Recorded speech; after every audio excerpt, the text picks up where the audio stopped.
Are you a brewhead?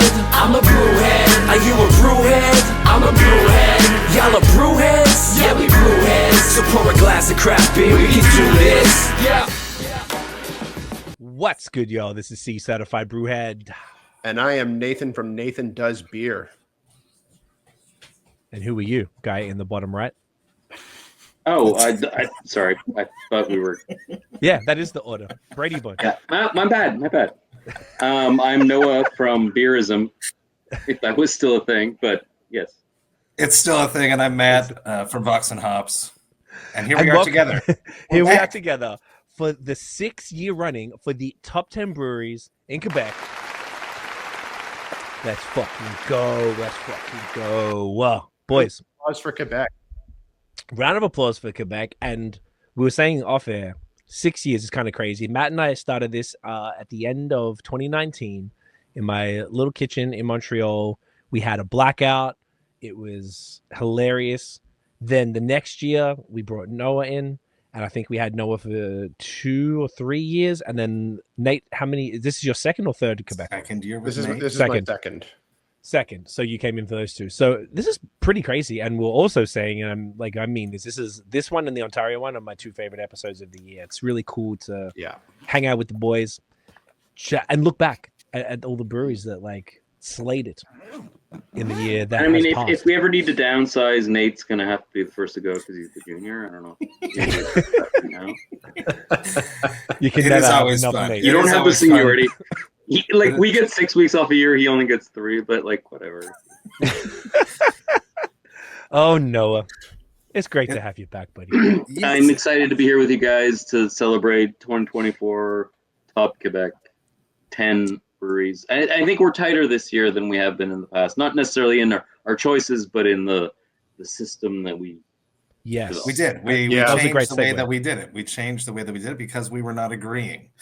And and that actually just helped, I think, kind of, and got me what I want. But otherwise, it worked in your favor, Matt. Since the system, the new system was your idea, do you want to break down what we did just for transparency? I think it was Nate's idea too. But we basically always just agreed on who the top brewery was going to be in the past. But this year that did not happen. There was a clash, and it was because we're 4 now. It was a 50-50 clash. So we had to instigate a different system. I'll let Nate explain his system that he put into play. It's also funny because Nate had an idea, and then I took it and then made it my own, and that's what we all agreed on. Yes. You know what? We got there in the end. Yes. So yes. So what we did is that we each gave our own top 10 in order, from 10 to 1, and then assigned a number of points based on that ranking, and then compiled all of the points from our full ranking. So some of us picked a couple of breweries that the other ones didn't. Most of those just wound up getting cut because they wound up being below the combined top 10. So that wound up deciding what our final top 10 was, as well as who was the brewery of the year, and then the order in which we're going to go through them. Yes, and it definitely, in years past, we had all done exactly that and made a top 10, but it was in no order. We've never put it in an order before, and it made sense to do it this way now that there's 4 of us, and because we had a disagreement on who it would be, we're like, you know what, let's just let the points tell the story then, and then shut the fuck up. So it's definitely nicer. Now, and honestly, all jokes aside, sorry to cut you off. In retro, as much as at the beginning it was just this just seems to work with how our minds were going, I think in the end it actually worked out really well, because if you have, this is just a fake example, but if me and Nate both have the Smith Brewery as our number 1s, but neither of you have the Smith Brewery on yours, it will at least end up on the list at that point. Exactly. Whereas in the past, we were doing more of a counting process, right? So if Nate, me, and Matt had the Jane Brewery, and Craig didn't, then it would end up on the list. But if it wasn't based on points, and I think this way actually makes more sense. Yeah, we had that system. Something else that's super interesting that happened is that a lot of our breweries that have been on the list for many years because we're really tight with them. They didn't necessarily make the list anymore, which is something that I was like, oh shit. Yeah, but I've been a little and this is a great segue, because I wanted to say to people, in transparency as well, that reason some people have accused us in the past of putting our friends' breweries on here, which absolutely hadn't. It was the best. Like, just happened to be that we know people who make good ass beer, so it is what it is. But we all can't drink everything. There are breweries on this list that all of us haven't even had any of their beer this year at all. Yeah. So this first brewery that is going to be the one that Noah's going to kick off, I hadn't had a single beer from them, so I didn't vote for them. But I've been there and I've had their beers a lot, and I know they're fire. So I'm like, cool, it's all good. Because people always get, but what about? But bro, you can't. You just, I get it. You want to see your favorite brewery on here, totally understand. Because if I was listening to someone else's thing, I would say, but what about?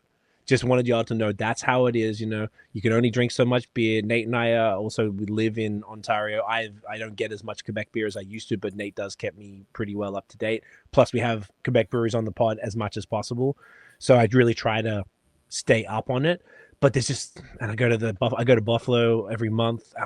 There's only so much you can do. There's opportunity cost. Yeah. So look, just want people to know that if you don't see your favorite brewery on there, it's not because we don't like it. It's not because we don't think they're great. It's just that there's 4 people and we just did a fucking point system, and that's just all it is. So I want to just very clearly state that. I think we do that every year, but I know we're going to get, but what about I'm also kind of curious if we can quickly, before we begin, talk a bit about what the list even means to each one of us, because I'm not even sure, and it's not a bad thing, but I'm not even sure if what the list means to each of us is the same. So I think when we first started this off, it was about like,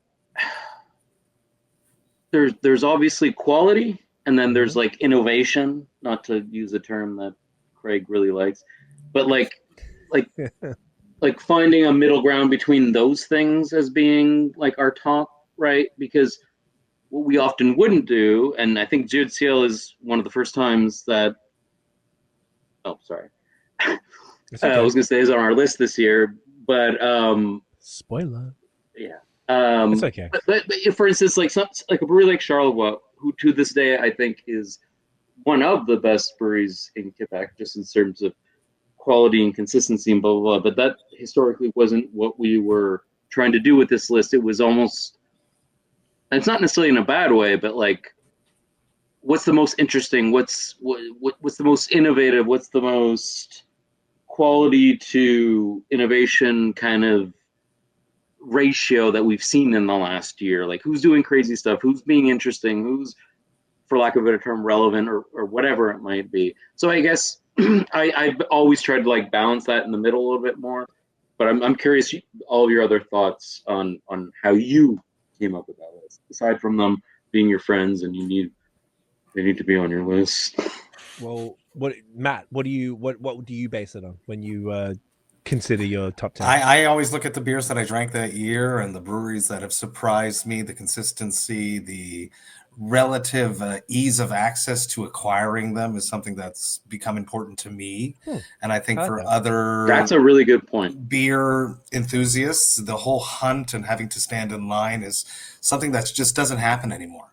So I want to be able to get this beer from my beer store. Shout out to La Canette, Kevin, I get most of my beer, but he has a lot of great beer coming through there, and it's a lot easier to get our hands on a lot of these top 10 breweries this year. So it has a lot to do with that, and has a lot variety for myself this year. I really wanted a brewery that was well-rounded. Not to cut in, but like Oval should probably be number 1 on this list. Who knows? But the challenge is that we can't all drink it, right? So that goes to your point. No, that goes to your point there, Matt, about the availability, which comes back to the whataboutism. Like, you're right, Noah. The Orval should probably be number 1, but I've only had maybe half a dozen Orvals over the years. Like, it's that difficult. You gave me, I think, my first one at the Grisette at your place, like in 2018. Like, we got in my pool with our pool. Drinking lactose. Good times.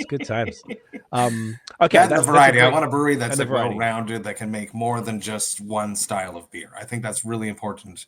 If we're crowning the best brewery of the year from a province, they have to be able to make more than one style of beer. Gotcha. I love that. Nate, what do you base yours on? Yeah, I think I try my best to like to find a bit of a balance with it, like as Noah was saying. Like I certainly give high points to like who is making the best versions of my favorite beers. Like that definitely has the heaviest weight for sure. I think it's impossible to not do that, like of the ones that that I've been able to try. And despite the fact that I'm not that I don't live in Quebec, I am only just across the river, and I do get into Quebec very regularly as I've got family there, family in Eastern Quebec, and and I get into Montreal pretty often. So I feel like I've got that I get a pretty good spread throughout the year, and also due to places La Canette and whatnot. And Kevin's a dick, but still. Yeah, such a dick. Such a dick. That guy. No, I'm just kidding. I'm just calling him out because he likes to chirp me on Instagram all the time. He does. But like the other thing that matters to me too is brewery experience, and that's obviously one that matters a little more when you're able to visit the breweries on site to go to Matt's point as well. That has impact too. It's it's good to be able to weigh that in addition to the quality of the product. And certainly breadth of style is gets high points as well. And especially if they're doing that breadth of styles kind of to the same degree as what's most hyped. Great answers. Yeah, I kind of align with all you guys on that. I think that it's definitely the ones who are making the styles that I love the most and doing those styles the best consistently. Like some breweries, it is small batch manufacturing is what we're dealing with here. So there are going to be inconsistencies. So therefore more points would be weighted towards those, the breweries that I've had the most of from Quebec in 2024. I'm like, if they were as good in January as they were in December and all the way through, I'm like, well, that's going to be heavily weighted. Definitely. The other thing I was thinking that Nate, I was about to say, which I'm really happy you did, was the experience in the brewery itself. Obviously we all haven't been to all of the breweries here. I would say we've probably been to a decent amount of them between us all, but I think if you've been to the place and you're picturing that, having the experience of drinking that beer there, and that experience is I don't know, in 2025, it kind of feels that's where things are going. It's that brew pub, that on-premise experience is going to be heavily weighted.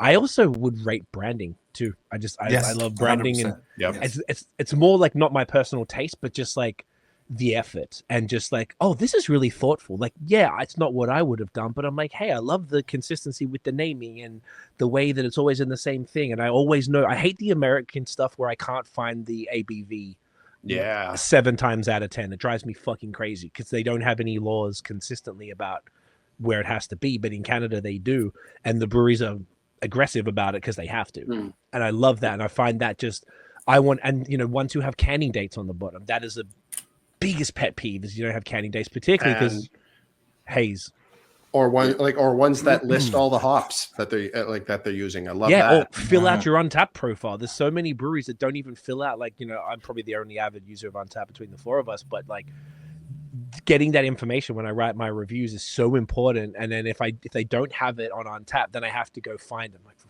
fuck's sake, it's so basic to you might not like it as a brewery, but the fact remains that Untapped it's got 12 million users. You have to get on board or you fucked. So, do the basic thing and copy and paste the shit that you wrote on the side of the can there or whatever the fuck. So, yeah, I think all of those factors between all of us, it sounds like we're pretty much on the same page as far as, because we didn't discuss it. It's interesting you brought it up, Noah. We never hey, what factors are we judging on? I kind of just felt like it was subjective, but we all felt the same way. Well, I think we did in the past, but then over time, it just became what it was, and we didn't reflect. Really, so I had a moment of reflection. I also like that the three of you gave far better answers than I did, even though no. So no, your answers are great. Kudos to you. So then, Nate, you were about to say something when Noah rudely interrupted you just before. That was more than 5 minutes ago. I don't remember what I was going to say. An hour ago. Okay. I'm so sorry. So with that being said, let's kick this off. What's the first? Yes, let's get to it. Do I have a beer? yes, I don't have a drum roll, but Noah, the first brewery in our top 10 breweries of the year for Quebec for 2024. This might be the, correct me if I'm wrong when I pull it out, but this might be the first time this brewery's ever been on our list. I feel like they were there last year, but it's okay. You can bring it. There we go. Is it? Yes, we have Boreal. What's this? I think Boreal is probably, arguably, one of the most interesting and important, not only important breweries in Quebec as a whole, if you look at the craft, but like important in the haze scene for the last, what, let's say 6 years, 7 years, I don't know, where they redefined the ability to create an IPA that was scalable and available to be at stores. And it took a few years to get there, but it was definitely one of the first. And Nord-Est is up there with like Tamio, I think, with the first in the province for sure. Correct. And that's why I pulled out my Nord-Est glass because OG. Like my history with this beer is that Gabriel, who is the head brewer, I think still the head brewer at Boreal, reached out to me 6 or 7 years ago, and I was flabbergasted because he told me he was like a fan of my blog and all that, which just seemed absurd to me at the time because it, like, I don't know, just given the gravitas and the amount that this brewery brews, I never thought of the guy like being not only into craft beer but craft beer niche enough that he would be following the weirdo Anglophone blog guy. And he was starting this new program called episodes. So like they were naming it, and it was essentially a gift from. Oh, there you go. That's one of the episodes. They're still doing them. It was a gift from his owners to basically give him this little tiny side brewery where he could play and experiment. And at first he did a couple of like interesting things, but nothing monumental in terms of hype. And then he's like, fuck it, I'm going to make a New England. And he did. And it was just in growlers at first, so no one drank it. But then slowly over time, people were actually managing to taste it. And then it grew into this little bit of an underground social media phenomenon where they, like, in so many words, like, convinced him to can it or convinced them. So then they had like a bottle release, and I remember everyone going and just being like, "Why are we lining up at Boreal? This just seems so absurd. Like Boreal, it's shit beer and blah blah blah." And so people were like leaving with cases of Nord-Est and these little like 355 cans that had like a wraparound label. And then almost overnight, like it became, at least for a period of time, I don't remember how long, could have been 2 months, it could have been 6 months, a year, I don't know. But like that was the best New England IPA that you could get in a can in the province, well, by far. Easily. And that changed, obviously, as things happened, like with Sorum and all the other places and blah, blah, blah. But at the time, that was pretty monumental. And for it to be done by the one brewery that you think of as shit or just like the thing that's always been there, that's been fine but cheap and off, it was so incredible. And then last year, I feel like they've really dialed in what they're doing, and so they have, you know, a release or two a month of something like what Nate's drinking. What are you drinking again, Nate? So I am drinking Bebel, which is it's a collab with Sir John, and it's a West Coast Pils. I haven't had that one, but like they'll do often things like that, and then I can get them at IGA. They're very reasonable. And then not to mention that, like, drinking something like this, which honestly, this is IPA de Côte, and Westy. For your money, it's the best West Coast that you can get at a grocery store. And honestly, I'm kind of including most of the craft beers that they'll have at the grocery store too. Like honestly, like especially like money to value. But even then, even without that, I think it's probably one of the better. Because like Gab knows it and he knows how to scale it, and like it's a good fucking beer, and I drink this beer all the time. Anyway, I've been ranting for too long. This is gonna take 6 hours, so I'll let you guys go. I just want to say real quick, you were correct. This is the first year that they have made the top 10. Oh, nice. Boreal is really solid, especially this year. Just the drops that you do every month. They drop 2 episodes a month, just about, and they're always interesting. They have varied styles. They do big stouts. They do pilsners. They do hoppy pilsners. That was really cool. The Sir John one, because they dropped 2 with Sir John in the Christmas month. They dropped a big triple IPA and has the exact same hops as that New Zealand pilsner that you're drinking, Nate. So they made a pilsner version and a big triple IPA, double IPA version with the same hops. They're always reasonable. They're everywhere. It's fun to be able to just walk into a grocery store and walk out with a decent product. Gab is a legend. They have a Le Relais Boreal here in Montreal, which is his newer playpen that they've given him, where he can do even more small batch experimental stuff. And they've been distributing those across Quebec at this point too, trying to push that brand as a different sub-brand of Boreal. And all of those are super interesting. The pub experience is super awesome. They need to step up on their branding on the LA side of things, but they're trying to keep costs down at that point, I imagine. I agree. What's interesting about Boreal is that there's these higher priced point beers, such as the Episodes, and then there's a Nord-Est, and then there's the codes, all those, and the other pilsners that they have, and then they still make La Russe and the old IPA and the old blonde. There's a beer for everyone, so it's interesting and it's solid. And Gab's awesome. So I am very stoked that they're finally in the list. Very dope, Nate. Yeah, all great points. And like Craig, this Boreal is one that I have not had much of this this past calendar year. And in fact, and I mean, we're already on the 2nd of January, 2025. So I don't think I actually had anything from Boreal in 2024. But the couple that I have had in recent years, things like their haze, it's been top tier stuff, like not half-assed haze, like thick, murky, like really like heavy dry hop, like really kind of very contemporary iterations of those kinds of things. And even the last that I remember having from them was the previous year was 2 collabs that they did with Ketch. One was a New England and one was a West Coast, and they were both phenomenal. Like really well done, as good as anyone else in the province might be doing with those styles. And it's kind of funny to contrast that with, as you were saying, Maddie, the like the blonde, like the Russe, and the Scotch ale and whatnot. Like the things that they would that they sell in any depth in in Quebec in a 6-pack or a 12-pack that I used to remember buying in my early 20s. So and that's all from the same brewery, and they're still making all of those beers. So the fact that they reach that breadth of the market is pretty impressive, and seem to do both sides of that quite well.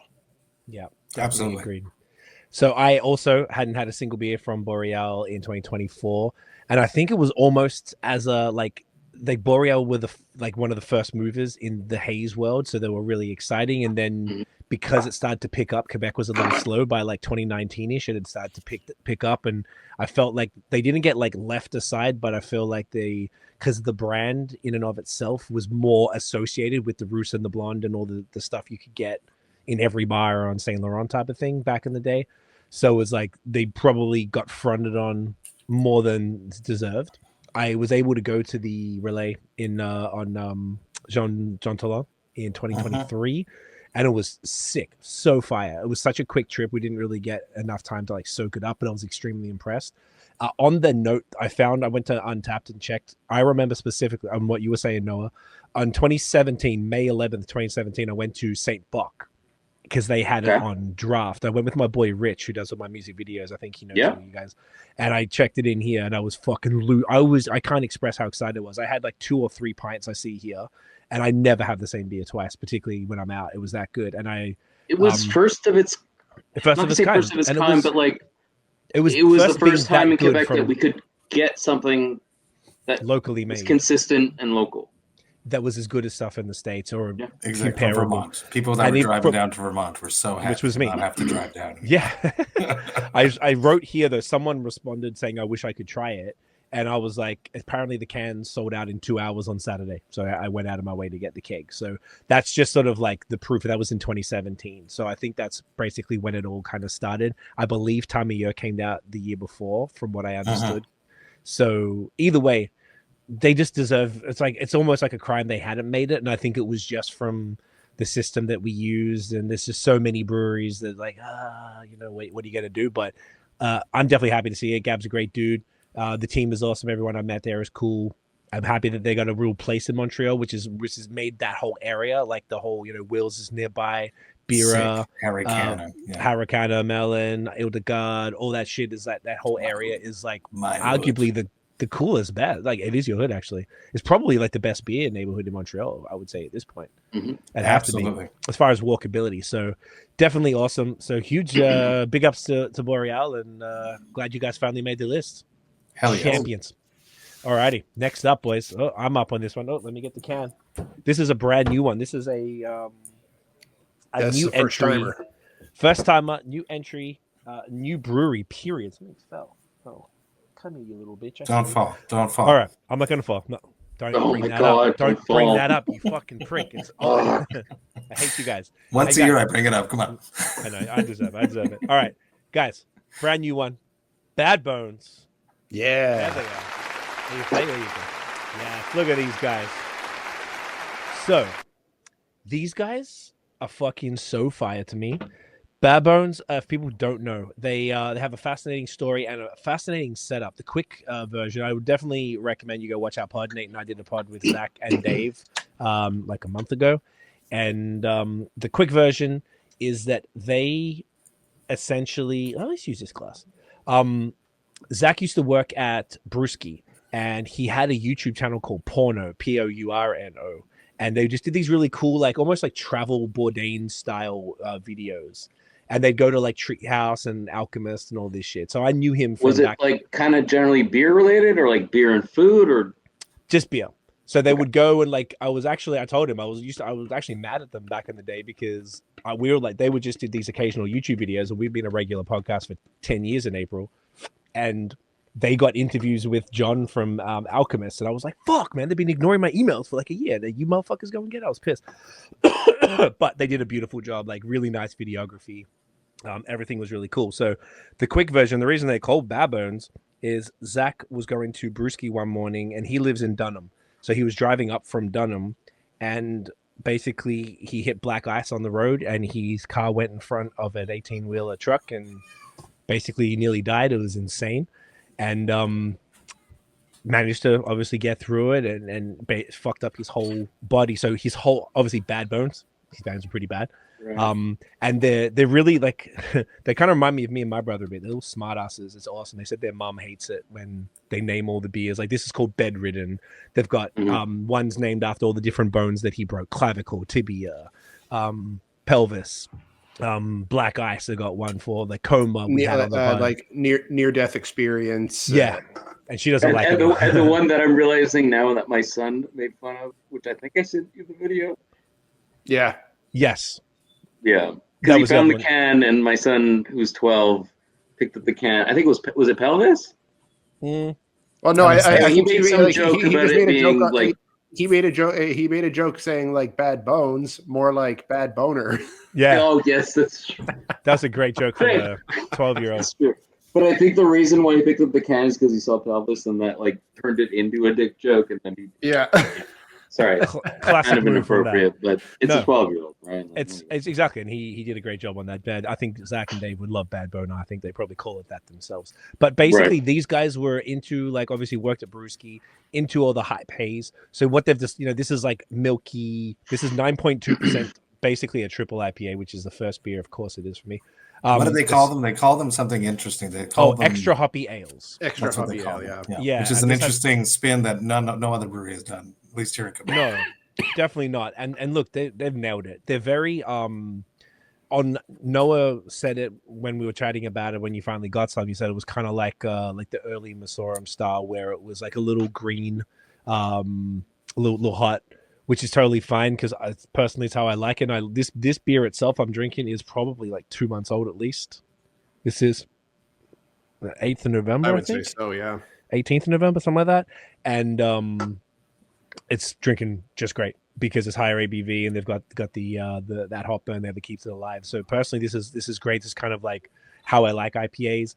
They definitely position themselves as like an IPA factory as such, kind of like Badlands, where basically that's all they've done. They did have plans to do other things, but right now they can't even keep the beers on the shelves. They've got very select retailers.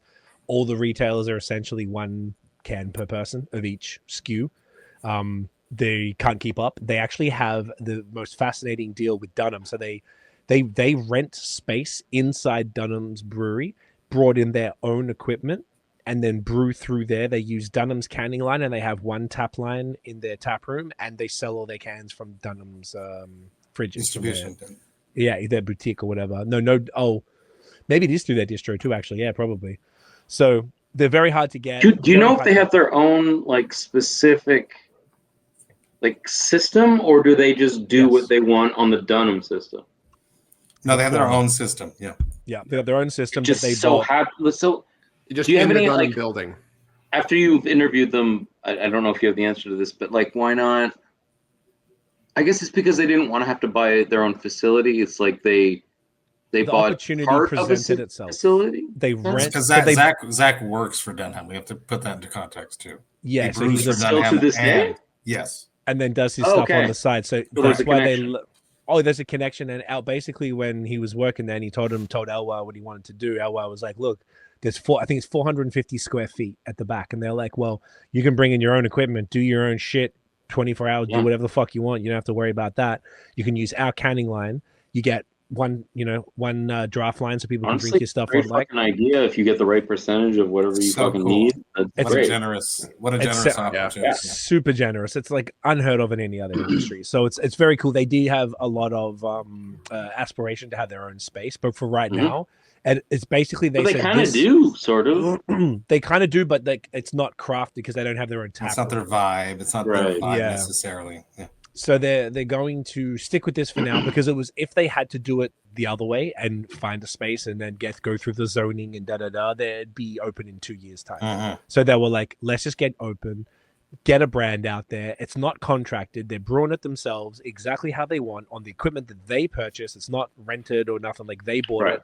And then they're able to do everything exactly how they want and then move on to the next stage. I see all the hype haze kids that I know in Quebec and outside there going and getting them every week, and I'm always jealous. I was like, fuck, so we were really happy to have them on the pod. I hadn't Nate or I hadn't tried them before we had them on. I imagine you hadn't either, Maddie, when you had them on. I think I had a few cans beforehand from Kevin from La Canette. Gotcha. But I was very stoked when I had them. It's Monster Haze. It's Gros du Ciel, as we say in Cryptopsy when we go to the bars. We want Le Gros du Ciel. It's really good. It's high quality Monster Haze, and it goes down so dangerously smooth. It's something that if you see it at a store, you got to buy it. It's one of those items at this moment. Hopefully that keeps up and that more people get to have the chance to put their hands on it. But if you do see it, people try it because it's worth the experience. But gauge your night and how you drink them, because 9% IPAs are dangerous but delicious, and the story's amazing. And Dunham, hats off to them for making it be possible, because it would take them 2 years to get it off the ground if not.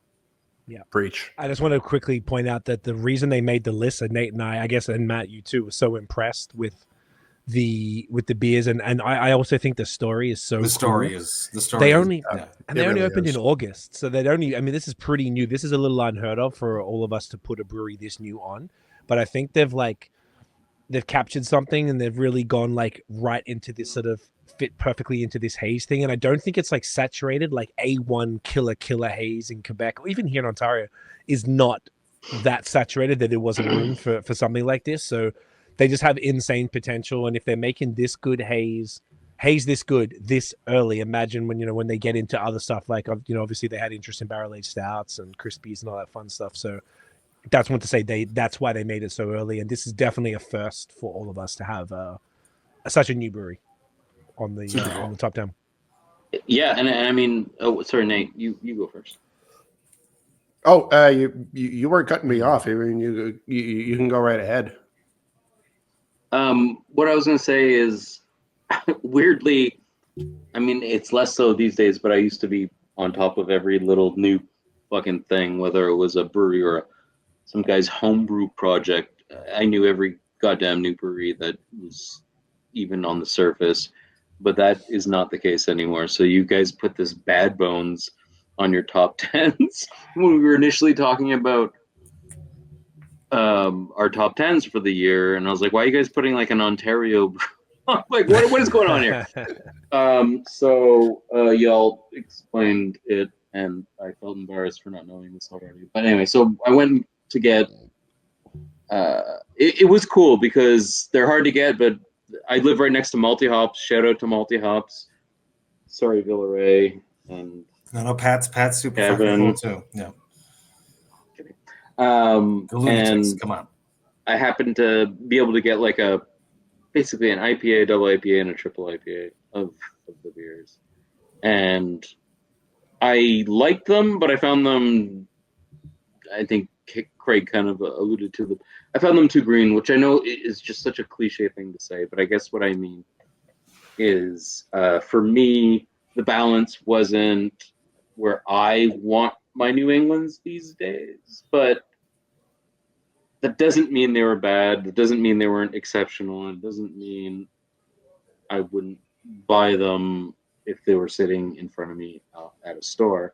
Not to mention being in Dunham, where I think Dunham as a brewery historically has brewed some of the best beers in the province, but once New England's hit, they were never able to do it, not even a little bit. And having this as like a counter to that means it would be like such a fun experience to have what Dunham's doing combined with what Bad Bones is doing, because they're brewing some killer haze, and I can't wait to see how they kind of like tweak that over time and find their whatever they want. Like fuck me, like whatever they're going for, and like tweaking that and getting it to a point that's where they want it to be. And I love that they're on this list because it's like a fun new brewery, and there hasn't been a solid new haze brewery in Quebec in the last couple of years that I can think of. At least like concentrating on that specifically. Yeah, that's a good point.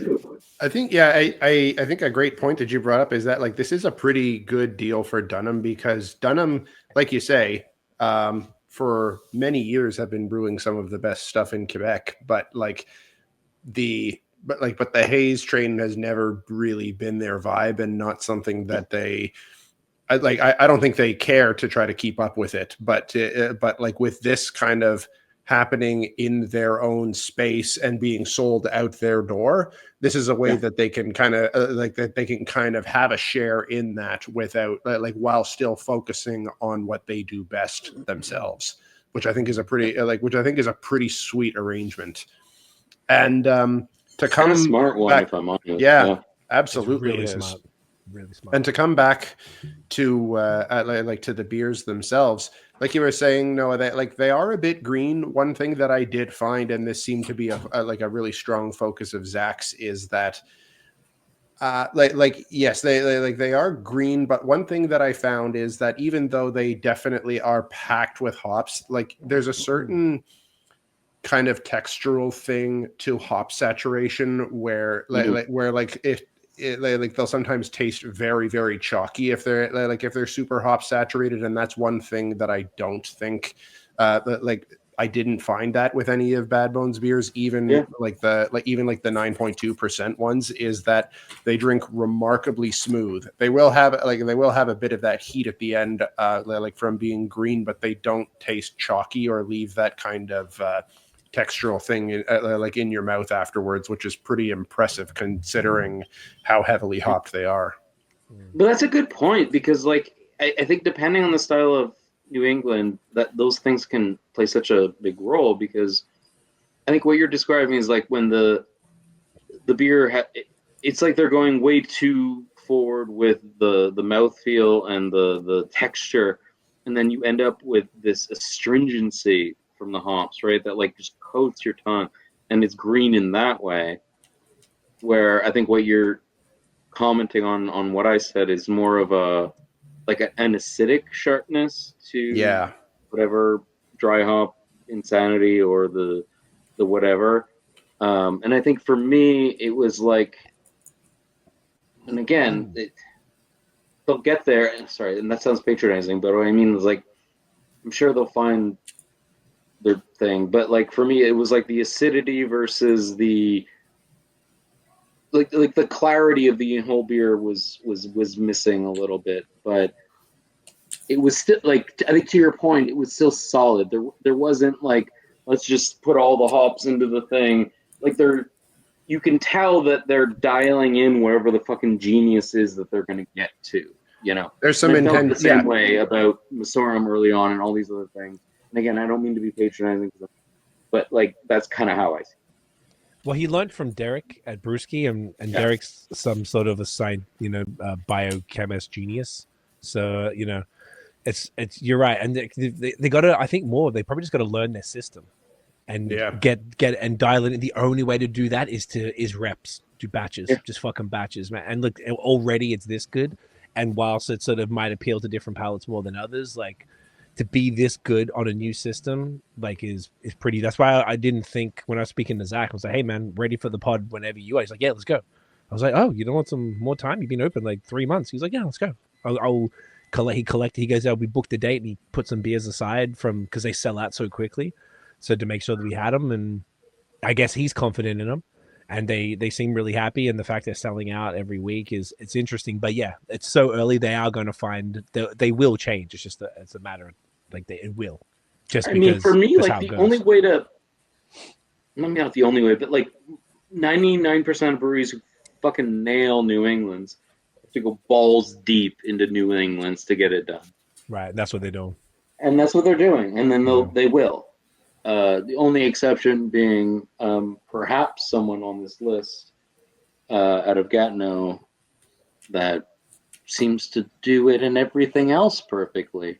Yeah, it's interesting. So in the end, I just say notice we're at nearly 45 minutes. We've already done 2. Yeah, so we got to keep it moving here. We'll keep this going. So shafts the rest don't matter. Fuck off. Here's your top 2 for the year. Are we doing a third moon pod? We're doing 5 hours tonight, boys. Fuck. All right.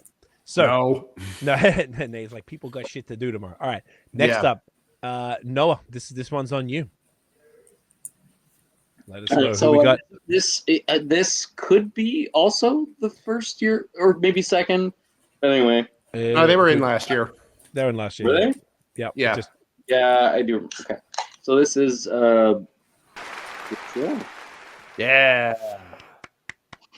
Goats. So these guys, I guess, one of the first earliest breweries, I guess 25-ish years old. At least somewhere like that. If you guys got the same 30, yeah, we do not. No. No. Okay. What do you guys both have, by the way? I have a smoked roach beer, which is the right. Oh man, that shit went away for like 10 years and came back. No shit. I'm very branding and everything. All right. What did you get? On Noah's pour. Yeah, that's beautiful. What did you get? Yeah, I poured a brown ale into a tiny little baby tiku because that was the closest Dieu du Ciel glass I had. It was not the right choice. I'm going to make this quick because I've been ranting a lot. Dieu du Ciel is almost, like 80% of the reason I got into craft beer in the first place, discovering Pêche Mortel, then like Aphrodisiac, my local dep when I first moved to Point Saint Charles with my mother, my kid's mother, my mother's kids. That was rapey. Just the first, one of the first like IPAs I ever tried was called the Diab, which was always classified as like an English meets an American IPA or some kind of hybrid. It never got good ratings on Untapped, or not Untapped didn't exist, unlike Beer Advocate at the time. But it was like this blast to my senses, and it's like anyway. Long story short, they pivoted me into all the things that I became craft beer wise in the last year. And Pêche Immortelle is my favorite beer of all time. Good. It is in Quebec. It's $4.50 a can for 500 mils. I mean, it's a 9.5% imperial stout that has a lot of coffee in it, which also has a lot of cost. And like that price is absurd. And like I'm not buying it to get drunk, but like that is my favorite beer. And the fact that I can get it we should clarify. We should clarify that you mean that's absurd. Like that's absurdly inexpensive for how amazing a beer it is. Sorry. I hope that didn't sound like I meant that it was expensive. No. Good to clarify though.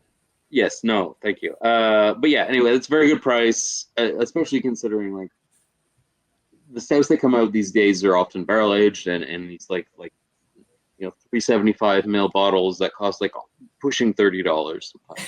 I'm not even exaggerating. And anyway, to get these 500 ml cans of my favorite beer in the world, most everywhere, I can go to several depths or even the IGA across the street from my house. I can get Morality, I can get Immorality, I can get this brown ale, which honestly, even though poured out weird in this little frilly glass, is a great fucking beer. And Sentinel, which is their Kolsch. I mean, honestly, if I go to a store, I'm not looking for a craft Kolsch of some random brewery that opened up last week.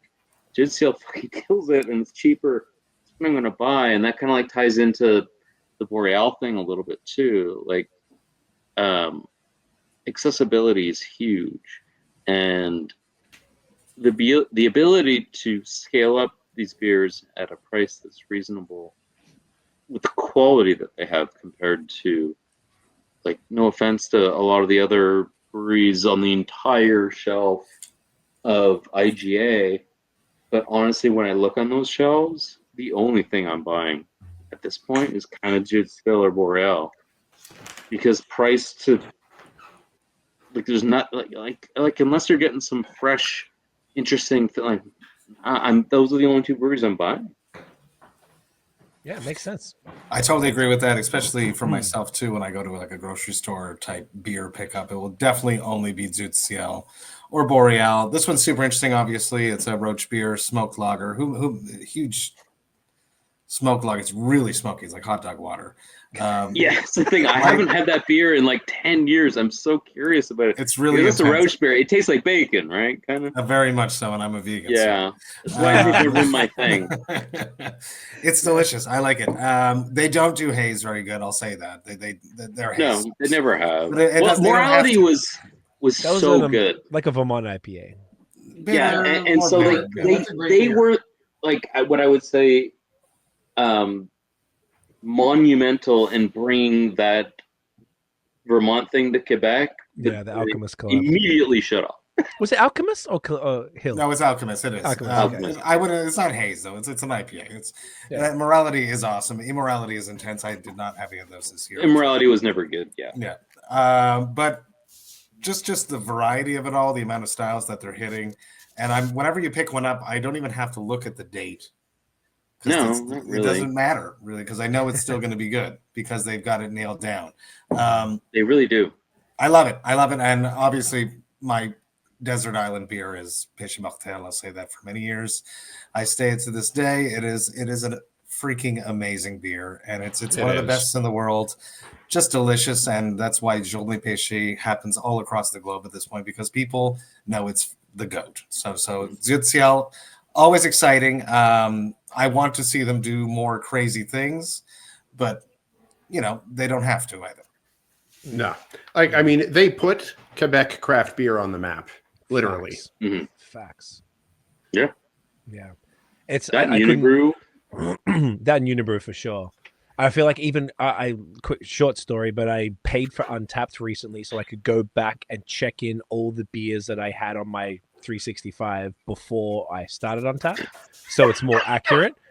And it's been psychopath. a fun. I'm OCD, but but this is the beauty of it. I got to go back, and I started at beer 1. I have to go up to 869. I think I'm up to 700 and something. Oh, I think I just got up to 800, and it gave me something to do. I was sick over the holidays, right? So it gave me something to do. But I had to read every review that I did when I knew nothing. You know, the one you commented on when I was bitching about Jolly Pumpkin. That's why I was going through them. And what's funny is I've seen that review like 10 times over the last 10 years I've known you, but today was that day was the day to comment on it. It totally was because I bought Jolly Pumpkin, didn't know it was sour, and I was just complaining about how sour everything was because I knew nothing, missed the beta palette. But Dieu du Ciel came up a lot in these early ones, and I was like Rosé d'Hibiscus, Moralité, Péché, Solstice d'été, both the cherry, the raspberry one, the wit beer, I forgot what it's called. All these different ones, and I lived for most of my time for 9 years in Montreal, like 10-15 minute walk from the Laurier brew pub, so that was always like probably the place I went to the most, maybe in Montreal. And I got such a soft spot. I also think if I really thought about it, might like, aside from like Pliny or Hetty, like I think Péché to be top 3 of all time for sure. And there is no better coffee stout. I will fight anybody. There's no country, in nowhere in the world, nothing is better. Every time I have a coffee stout, I'm like, oh well, could have just had Péché. It's not Péché.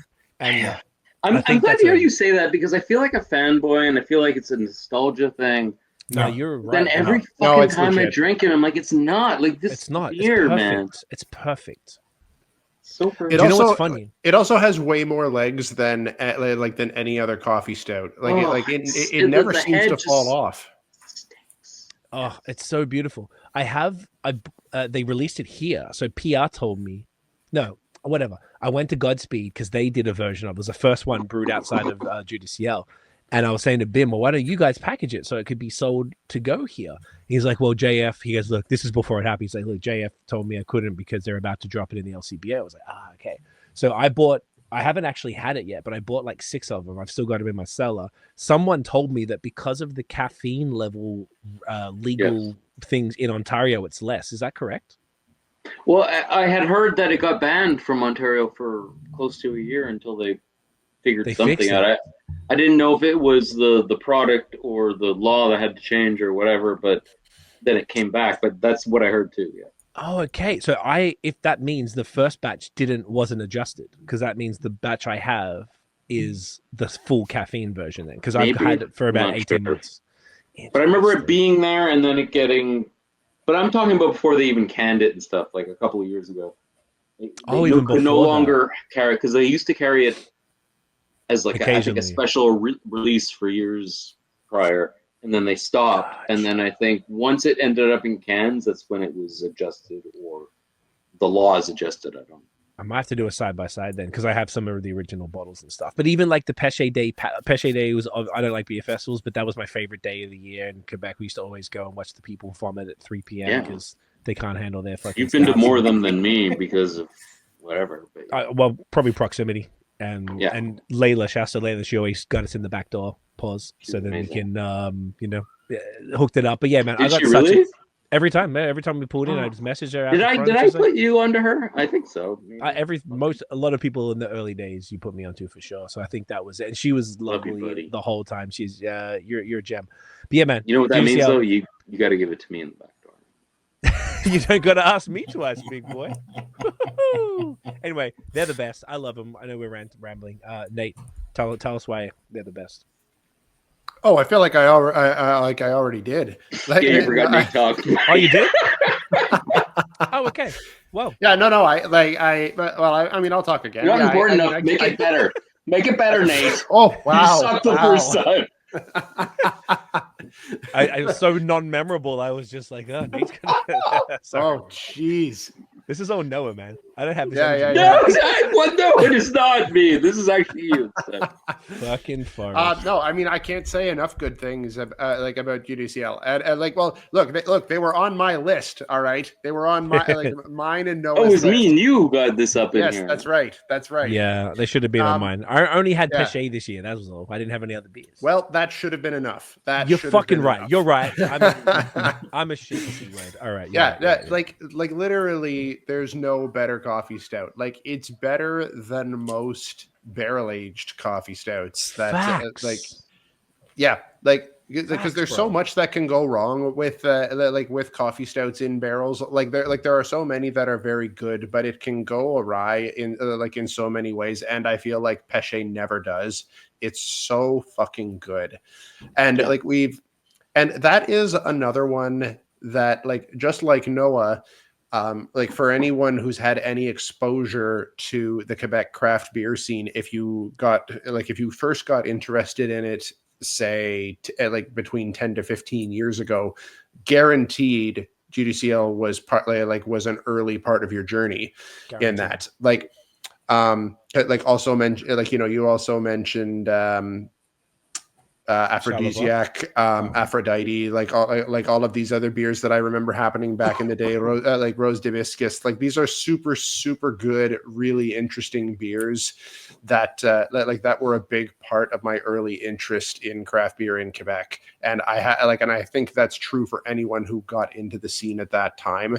And they are one of the ones that put Quebec craft beer on the map. So beers like Péché Mortel continue to be just as good to this day. So isn't it beautiful? Love it. So they've earned it again for sure. Once again, shouts to Dieu du Ciel. Yes, absolutely glorious. Alrighty, Maddie, you're up now. Heck yes, our friends from Lachute back on the list. Sir John, just another. Nailed it in this year. Just honing in the recipes, getting better haze. West Coast, which is I'm excited to try. I feel like I haven't had it. It was Kevin's suggestion from La Canette. I keep saying his name tonight. What is this one? This is En Haut de l'Escalier. It's a West Coast IPA, 7%. Hell yeah. Citra Mosaic and Citra Incognito hops.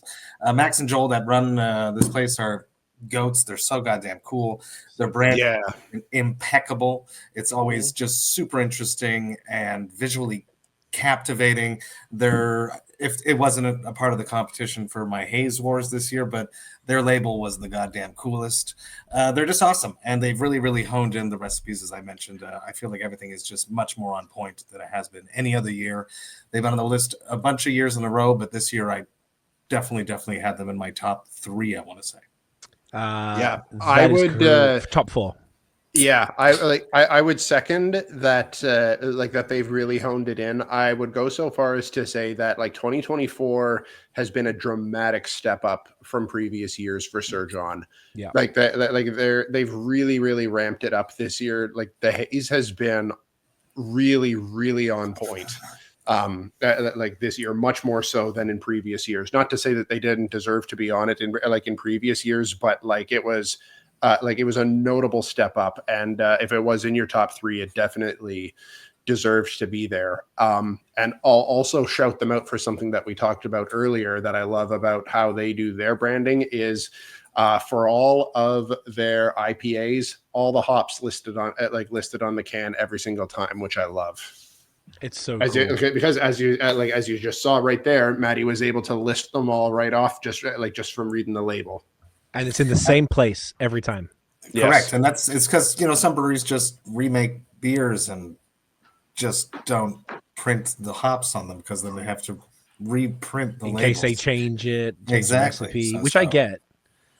I couldn't agree more. We had them on the pod in a few months ago. Their haze was so fucking impeccable. I can't express how good it was. Like Nate said, they deserved it the last few years, but this is they went from here to here. I always found Sir John, unfortunately, to be inconsistent, and I think they're very aware of that. They were very humble, and I think they very aware that that's how it was. Whatever the hell they did, it's next level. The crispy was killer. All the haze we had from them was so good. They're, like you said, Matt, the branding has been so fire. I love their photos. Their social media presence is beautiful. Yeah. Oh, they're always so many collabs. The whole it's just so impressive. I've been to the pub a bunch of times. Not really to sit and drink and soak it up. I always went to kind of pick up on the way to Gatineau or something like that. But it's a cool vibe, particularly in summer. They got, it's like, in the main street there in the shoot, and there's always like people chilling, and it's just always like a cool vibe. And I just love everything about them. And like you said, we had Max and Simon on the pod. Sorry, Joel and Simon. Max wasn't able to make it. They were both hilarious because they like chirping each other as well, like throughout the thing. They're just so funny, and like I think they were almost surprised at how much me and Nate were gassing them up. Like I don't think they realized how good this shit is right now, because if you're in it and your head's down and this is what you're drinking every day, but we're out here talking to people, drinking stuff from all over the place, fuck man, if they keep going on that tip in 2025, like they got some serious shit happening this year if they keep that up. They make some big stouts too. Like just thinking about the stuff back on the pod, and they had us finish with a big 10% pastry stout, and in cans too. Yeah, and a lot of their stouts are like that. I find most of a lot of their stouts in cans will be 10%, very adjunct laden, and like we're talking like thick, rich, like really creamy, decadent, like dessert viscous stouts. It's big time. Yeah, I had to say viscous. Noah, do you have anything to say for the legends at Sir John? Yeah, for sure. I'll try and keep it quick, but good luck. It all started 2 decades ago. When I was a young boy, boy, went into a depanneur. I saw Sir John. My mother says no, Noah. When they first dropped, I found them green and imbalanced. I'd say more so than most breweries. It was as if they were just like, "Hey, this is where it's at. Let's fucking do it." And it was for me a balance nightmare. But then over time, it was really interesting to see like my choices at the store and how they went from like one brewery that I would always be buying to them going to the bottom list, and then other, like Sir John took the time they needed to perfect what they needed to do, and then within a very short period of time I was buying their IPAs. I wouldn't say a short period of time, like I don't know, maybe a year. I was buying their IPAs over most others on the shelf, because they do carry a sharpness, but like that sharpness became more balanced and interesting and worked so much better over time. Whereas I think at the beginning it was just green, like there was no depth, and then they discovered their depth. And then I also got to know Simon. We've hung out and partied a few times. Oddly enough, we don't talk that much about beer, but I've hung out with them a lot. I really like them. But I have told them this as well, and like I think what they're doing now is spectacular. I'm legitimately happy they're on this list. Hell yeah! I think we all would have put them on there. Let's just yes. I think we all did. If I'm yeah, we all did. We all put them on there. So I mean, which is huge. Which is actually way more important potentially than the whole ranking, whatever the fuck we're doing. But I think so. The fact that all four of us put that's pretty great. Yeah. I'm excited to see what they do in 2025. So huge shouts to Sir John. Well deserved. Next up, Nathaniel is. Yes, next up are you ready? Yes, the 2-time holder of the of the Brewery of the Year title over in Aylmer. Oh. Cheers to the Baron! Yeah. Cheers to the Baron. Baron. Yeah, that's all I got. Long time faves of all of ours. What can we even say? Like, we know that the reason that they were Brewery of the Year 2 years in a row is one of the points that we discussed on, which is breadth of styles, and it is a thing that not a lot of breweries that have opened in the last 4 or 5 years do very much, and I would say very few do it to the same degree that Sankiem does. Especially the New England thing, not to cut in, but like we're even putting the West Coast thing aside, because I think that's going to be a very important thing that you're going to talk about. But like the fact that they do some of the best haze in Quebec while also doing everything else, it's just unbelievable. But please go on. Not to mention the stats too. I agree 100%. Because that seems to be a tough sell for some breweries. Like when haze sells so well, like how can you devote tank space to to quality lagers, which need to spend so much longer in the tank, and and all of these other things. But it's important to the whole team there, Jacob and Dimitri in particular, who are really all about lagers and and kind of mixed firm and barrel aged stuff. That's what's important to them, but they really do run the full gamut. And as Noah was saying, like what I've cracked open 10 Falls is one of their West Coast IPAs. This is the second time that they've made this one this year, and this was a new introduction to the lineup this year, and I fucking love it. And shout out to this again. So this was a new thing, I think, in the past year that they started doing. Maybe it was they've been doing this even longer than that. But in any case, they have added the hops that they put in, and not only just the names, but also the percentage of each hop here. So like this one, for instance, 50% Cashmere, 30% Centennial, 20% Chinook, which is which is really cool. So yeah, they brew more West Coast IPAs, like more different West Coast IPAs than anyone I can think of. Like I agree with that. Also, the best in Quebec, if not Canada. Like I can't say for Canada, but Quebec without question to me.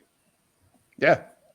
I don't think it's unreasonable to say Canada. The only brewery I can think of that makes West Coast like that would be Maine Beer Co. in Maine. And I don't think there's no one else in the country that would have how many Westies there. They must have done 20 to 30 different Westies. At least. Yeah. Do you want a hot take? Hit me. I was at Masorum today. Were you? And I don't like Gab's West Coasts, and I told him this. And then I was chatting with one of the bartenders showed up early, and he hadn't started work, so we were chatting. And we were talking about beer, and I was like, "Oh, I'm not, whatever." Like we all have our preferences. I'm not a huge fan of the West Coast Gab's been doing. It's like, oh, the last one they did, it's available in cans, but we'll pour it, at the bar. I really like that one. All right, let's go, and poured it out. Tasted like buttered popcorn and bitterness to me. And so, like, even something like Masorum, like as much as they do some of my favorite beers in the entire province, like something about Saint-Lambert and that ability to tap into the bitterness, the pine, the whatever combination they're doing. There's something about their West Coast, man. And like the bitterness, the pine, and like the candied orange, sort of thing. Like there's so many different subtleties to it that are just magical. Truly, magical is a great word for it. And that's just like the Westies are the thing that we should hop on the most, but they're Crispies. Massive breadth of Crispies, Czech Pills, Alsatian, fucking Ellis. They do. Not to mention the fucking stouts. Like no one's mentioned. I was about to say Lucid Dream. That's where I was going to go next. Yeah, that's one of my favorite. That one, yeah. Yeah, Lucid Dream is going to be one of the best stouts of all time. And their barrel aged stuff, even the barley wine bill in the barrel is killer. Yeah. Like I feel like and the reason why Nate said in the beginning, the reason they won 2 years, I think it's 2021, 2022, they won. We had to just stop it because it was like, this is like not fair. It was just, they just all round. That was kind of what Matt was saying earlier when we were saying what our criteria was. And I feel like Sankiam just ticked every single box. Like there was nothing that they don't do exceptional. Not just like, oh yeah, that's okay, but they do killer brown ales, killer English porters. They do their Belgian stuff, even though, to be honest, I have the cans of them. I just don't drink them because I don't really like that stuff anymore. But I bet it's fucking fire because I know Jacob loves it and I know Dim loves it. So then that's how it is. And not to mention the beers, but then the actual brewery is super warm, welcoming. Oh, cool. They have always great food pop-ups and DJs and music and just they really care about events. The events they do are super sick. The Peaky Blinders, I don't know if they did it this year, but they've done that many other years. Yeah. Such a cool experience. Every time I've been there, it's always been just comfortable and lovely. They're really about the community, and I feel like they're like a real hub in Elma as far as they absolutely are. Everyone's welcome. You see every race, gender, age, and I think that age is another thing that's really important because you want to see a bunch of 20-year-olds or our age in our 30s and 40s, but then you see people 50s, 60s plus like really getting into it. They can go in there and drink a brown ale and they feel comfortable. Absolutely, that's but then maybe they'll start to get frisky and they'll try a Westie, they'll try some haze, they'll try a barrel aged, something. I love that they drop this every year, which is I saw that earlier. It made me think of that. Their production 2024 and all the percentage of everything that they've done. So they did 41% New England, 16% West Coast. So West Coast is second after New England, which is if you combine all the IPAs, what's that percentage? Right? I'm not good at math off the top. 41 plus 16. Go for that. But I think even one before that is 57. American IPA or something, right? There's even more categories that. Yeah. Yeah, I think those are kind of lumped in with West Coast. Yeah, I think that's what they do. It's really interesting. So they're killer. They're really one of the top for sure. They definitely were on all of our list, and they will continue to be on all of our lists. And they might win next year, but I want to challenge them to do something crazy exciting. I feel like they played it a little safe this year, and that's maybe why I didn't push really hard to put them in my number one spot. I would challenge them to do something crazy to excite me. What it is, I don't know. Mm-hmm. I like that because I feel like they have, from knowing Jacob, I feel like they are just personally into maybe the more traditional stuff at the moment. I feel like I don't think they're as passionate about haze as maybe they used to be. I think they love the Westies, they love Crispies, and they love the stouts and Belgians. That's maybe where their personal palates are at, and that's what they're excited about. So it would be nice to see him do something crazy. I know that I joked to Jacob about doing smoothies and he was disgusted at the idea. So they would never do something like that. Not that that's the wild and crazy thing that they should do, but I don't know if they would, just because I feel like they. And if they're not if they're not feeling it, I don't think they should do it because that never really results in a quality product. I think that they when they channel themselves into what they're passionate about, that's when the best things come out. Yeah.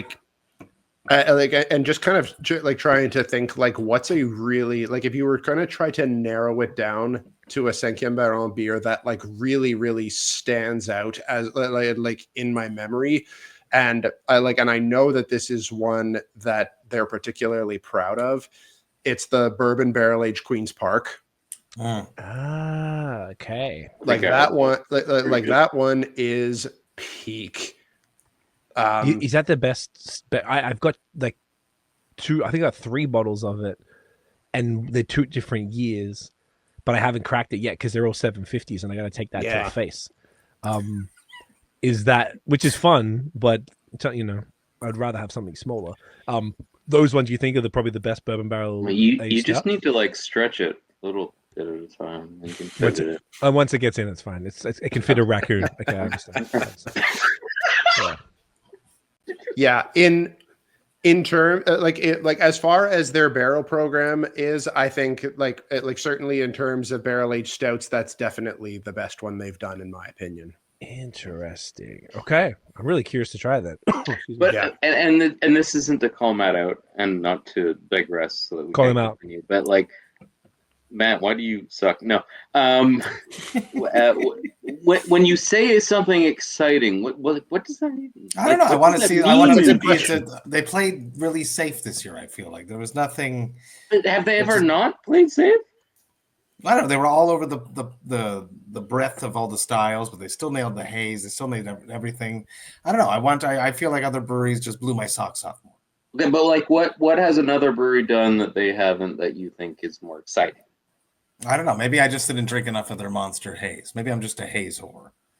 Maybe that's what it all is boiling down to. I didn't drink their hippie rock this year. Definitely a whore. No, I'm not. I'm sorry. I'm not trying to put you in a spot. I'm just like legitimately curious. Like, let's not pretend. And it's almost, it's not even a comment about you, but like what does excitement even mean in beer these days, right? Because that's like, good point. I think this is a good challenge. Everything used to be like out so, of the like snowballing. It was smoothies, and then it was double fucking cream egg, fucking melted chocolate, but like it just went down. But these days, it's like, what does excitement even mean? And like where are we going? Maybe I just want to see them more around elsewhere, and have them be a bit more available. Have them be. I like that. That's a great answer because I don't collabs with other people. Getting themselves out of the Aylmer, Quebec region, getting themselves at beer fests, hypothetically in the United States, getting the name out there, because I see other people on this list that are on all these top lists of that popped up across the globe, and Sankyam's not there, but it's because people don't know about them. Yeah, and that's exactly what Misorum did, and they put money into, is like their owners traveling across the world, like delivering the beer, like making themselves known. And that works. Yeah, that does work, and that is one strategy. And not to speak for Jacob, having talked to him before, about this kind of thing, I know what he would say in response to that. What I know is important to them is focusing on their locals, and kind of focusing on their local community, they feel is more of an important priority to them. So that's something that they want to focus on more than spreading into, certainly into the US. I think it's important to them to have their product in Quebec. It would be good to see their releases spread a bit further in Quebec. I would like to see that as well. I'm pretty confident in saying that they don't have much interest in showing up in festivals in the US. I could say that pretty confidently. That makes sense.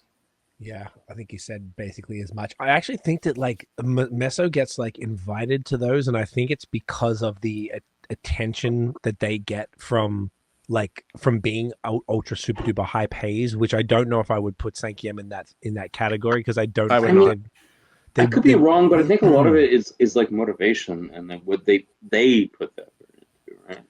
It's not to say they don't deserve it, but they actively make the friends, they actively buy the plane tickets, they actively fly to these areas and make the contact, and blah, blah, blah. And good or bad, it's not any judgment on either side of that entire spectrum. Yeah. But I feel like it's a quality completely combined with the desire to become that or travel or whatever. Potentially, yeah. I could be wrong. I don't know that it's necessary. I don't know that it's necessarily not a desire. I think they've made a conscious decision that they don't want that to be the priority. Exactly. Either way, though, they're just a fantastic brewery. A real classic, solid, exemplary all-rounder, and I think that is something to be celebrated in beer. Obviously, we all had them on our list for a reason, and once again, they won Brewery of the Year twice. So. I don't know about you guys, but honestly, every year plus maybe not 6 years, but because they might not have existed, but for every year that they've existed, they've always been almost my number one every time. That's fair. They've turned 5 in May, so 5 years almost. Exceptional. Sankyam, obviously well deserved. I don't think you're going to find a list that they're not going to be on anytime soon. I mean, and I'm super lucky to have that. Just before you move on, I'm super lucky to have them as a local for me, and they're one that I love to bring my son to. Especially if I've got a thing where I'm alone for the weekend and I need to find a way to kill some time, it's I can go there for the afternoon, and my son just gorges himself on their baguette from the charcuterie plate while I get to crush a couple of beers. I'm literally there almost every other week for that. It is pretty cool. I always see you do that, and I was like, that's so dope that they make a space that's comfortable to bring families, and then you can come and just hang out, crush a few casual beers, eat some good food, and Yep. Have a nice couple hours in the afternoon, and it's a beautiful thing. Exactly. I love it. Alrighty, shouts to Saint-Kiem. Next one. This is on me. So this is a brewery that I haven't been to, but last year, 2024, I had a bunch of these beers, all thanks to Nate. And we are talking about Nano Cinco. There we go. Yeah, give them some fucking applause. Look at that, you gorgeous bastards. And we'll let that fade out. So these guys, these guys are killing it, eh? Nano have been a crazy consistent brewery. I feel like every time Nate went somewhere in Quebec, you at least got 2 cans each of this type of stuff. Would that be fair to say? Yes. And I feel like only like a couple of times I was like, this is not really one for me. But like 8 or 9 times out of 10, I'm like, oh, this is fucking killer. And I'm probably not doing this smart because this is a 5.8% pale ale. And I just had a 9.2% double IPA. So I'm doing this wrong. Okay. You can handle this is all we can do on nights like tonight, though. Yeah, you can't really get to choose the order. It is what it is. You just have to factor in that it's going to taste a bit watery. A little bit of water. That's okay. Hopefully we got a little bit of yeast and sediment here. This one has Nelson. I think it said Citra and El Dorado. Or Mosaic, sorry. I feel like basically Nano Cinco, they're from Quebec City. Definitely one of the most of the hyped. They do a whole bunch of stuff. They are primarily known for their haze. And that's what I've had mostly from them. Recently, Nate actually got me a bottle of a s'mores stout, which was cool from Kevin, which was cool. I feel like their stout game wasn't quite to the same level as their haze, but it was really nice to try something different. I think I've had some crispies from them too that were really good. You have, yep. There's been a couple of good ones that we've had, and I'll just jump in there if you don't mind. I feel like in line with what we were saying about Sir John, I feel like they have also had a step up in the in this past year. In their quality, particularly of their haze, that it's been because in previous years, similarly, there's been hits and misses. The hits have been really, really good. The ones that have missed have kind of been I feel like I'm rolling the dice a little bit. But this past year, it has really, really stepped up. It's been much more consistent across the board. Have just been pretty flames the whole way. The crispies have been great. The haze has been really, really good. I also had a couple of those bottles, and like you were saying that still has some room for improvement, but I did enjoy them. Yeah, definitely did not enjoy them.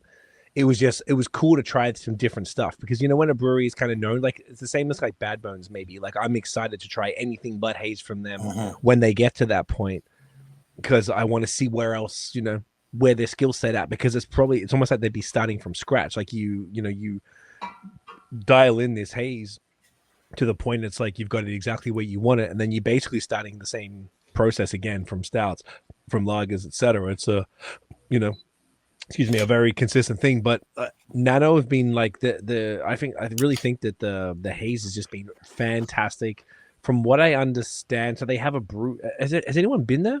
Have you guys been? I've been there, yeah. Tell me about the place. What's the deal? It's cute. It's quaint. It's in an industrial sector of Limoilou in Quebec City. Very cool. It was right near the venue that I played both times this year. Super quaint. They have a killer vegan charcuterie plate, which is just awesome. And whatever that vegan fake meat they have is so goddamn good. I got the contact from the bartender because it was just so goddamn good. The beer is amazing. The haze is top tier. They do smoothies, but only, I don't know if they do can them, but they definitely do have them at the brew pub. They were solid. All vegan too, with no lactose. I'm sorry. Boo.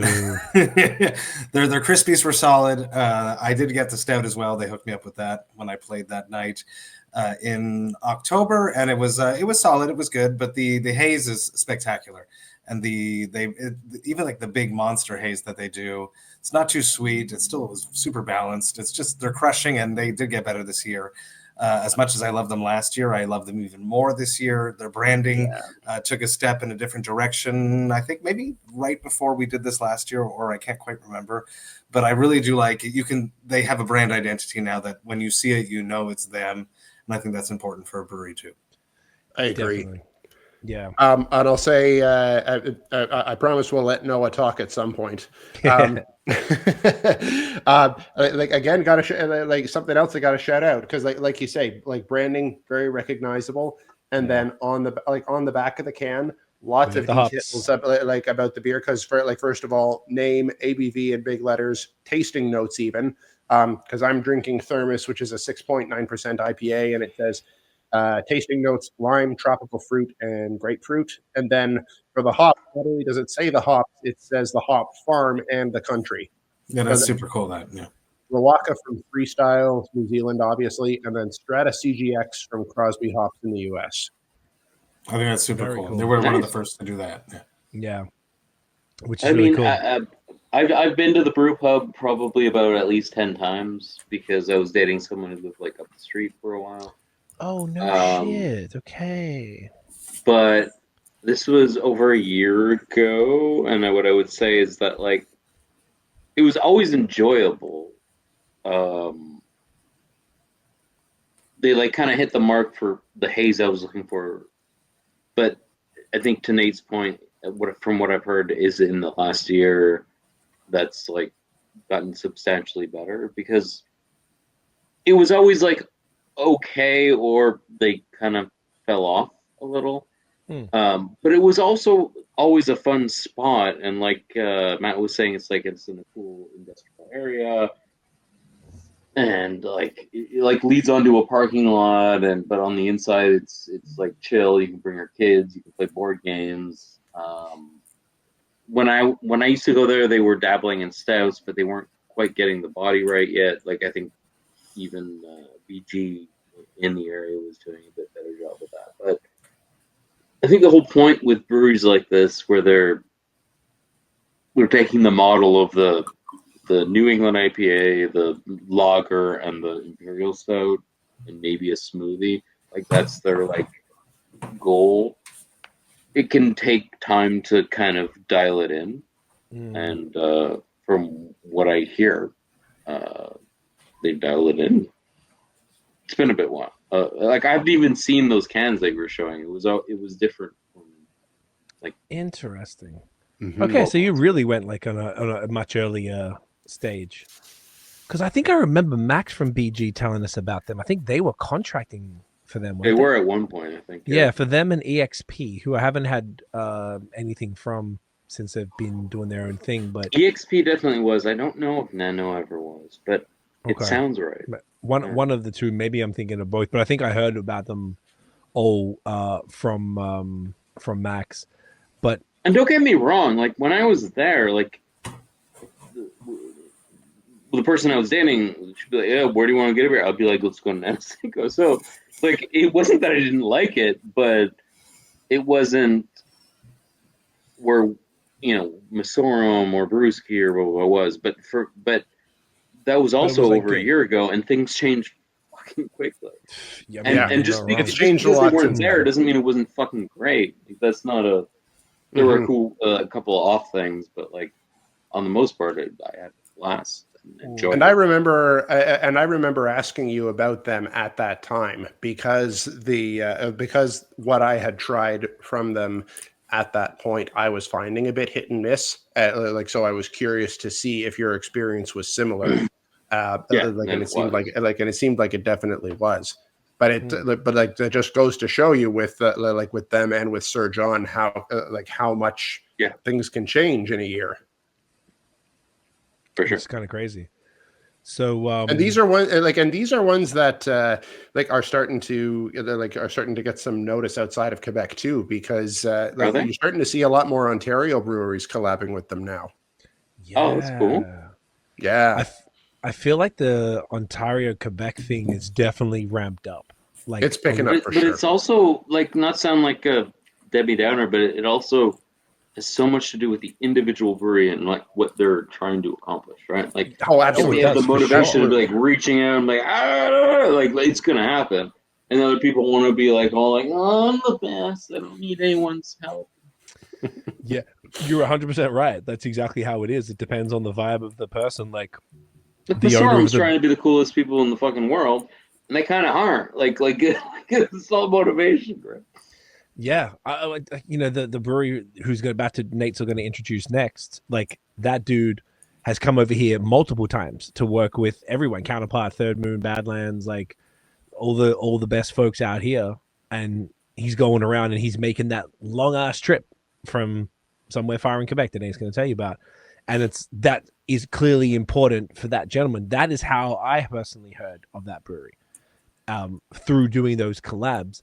And I find that like it's happening more and more because he's taken the time to do it. And just because like I always say, when I lived in Montreal, I was always like, I'm not even from Canada, and I lived in Toronto, and now I'm in Montreal, and nobody's looking between. Like no one's looking. Like even the rappers. Like when I was actively like touring and stuff, I was touring Quebec, and then we'd go on tour in Ontario, not to the level of Matt, of course, but like dudes weren't thinking about that. Like I was the Montreal guy, and I'm like, well, I'm like kind of the Toronto guy as well, sort of like y'all aren't even thinking. Like I know all the Toronto, like, and it's the same with the breweries. Like no one's really thinking, or very few people are thinking, and it's like there's so many opportunities, I think, that are missed by not doing that. Like if you want to be the coolest kind and you don't want to do that, sure, but just like it's just, you don't need a visa. It's just next door. It's pretty close. Like, there's so much stuff just in Montreal alone. If you don't want to go all the way to Quebec City or further in, there's so many opportunities. So I really respect that. I love the Nanos, collabing with cats out here, and this next brewery's doing it a lot as well. So that's probably a good segue. Hell yes. Congrats to Nano. Yes. So shouts to Nano. Very well deserved. I think, were they on last year too? I think they were, right? I think they were, yeah. Top 10, they were the year before. No, they didn't exist. So they probably did. There you go. So the last 2 years, so since they've been around, they've been killing it. So shouts to y'all. Excited to see what you guys do in 2025. Yeah. Nathaniel. All right. So now we are going further east from Quebec City to Saint Flavie for the Ketch. Wait, you bitch. Hey, there we go. Got a little bit of docking here, a bit of double docking. Yeah, fucking get that up here, mate. Let's go. All right. Yeah, we've got Doc 100 and Doc 102 here. I thought I'd do the old 100 because you said this was... you got to pause. Or just pause it a week. Nathaniel, please. Yeah, so, yes, from Saint Flavie, Quebec, we've got Microbrasserie Le Ketch. They made their debut on the top 10 last year, and they're back again because I'm gonna go ahead and say it again that I said last year, is that they are making some of the best haze in the province. No exaggeration. Hot take. I just felt like I needed that for a moment. Like I didn't really mean it. Like I needed don't change, Noah. Don't change. That's okay. Always. Hold on. Sorry.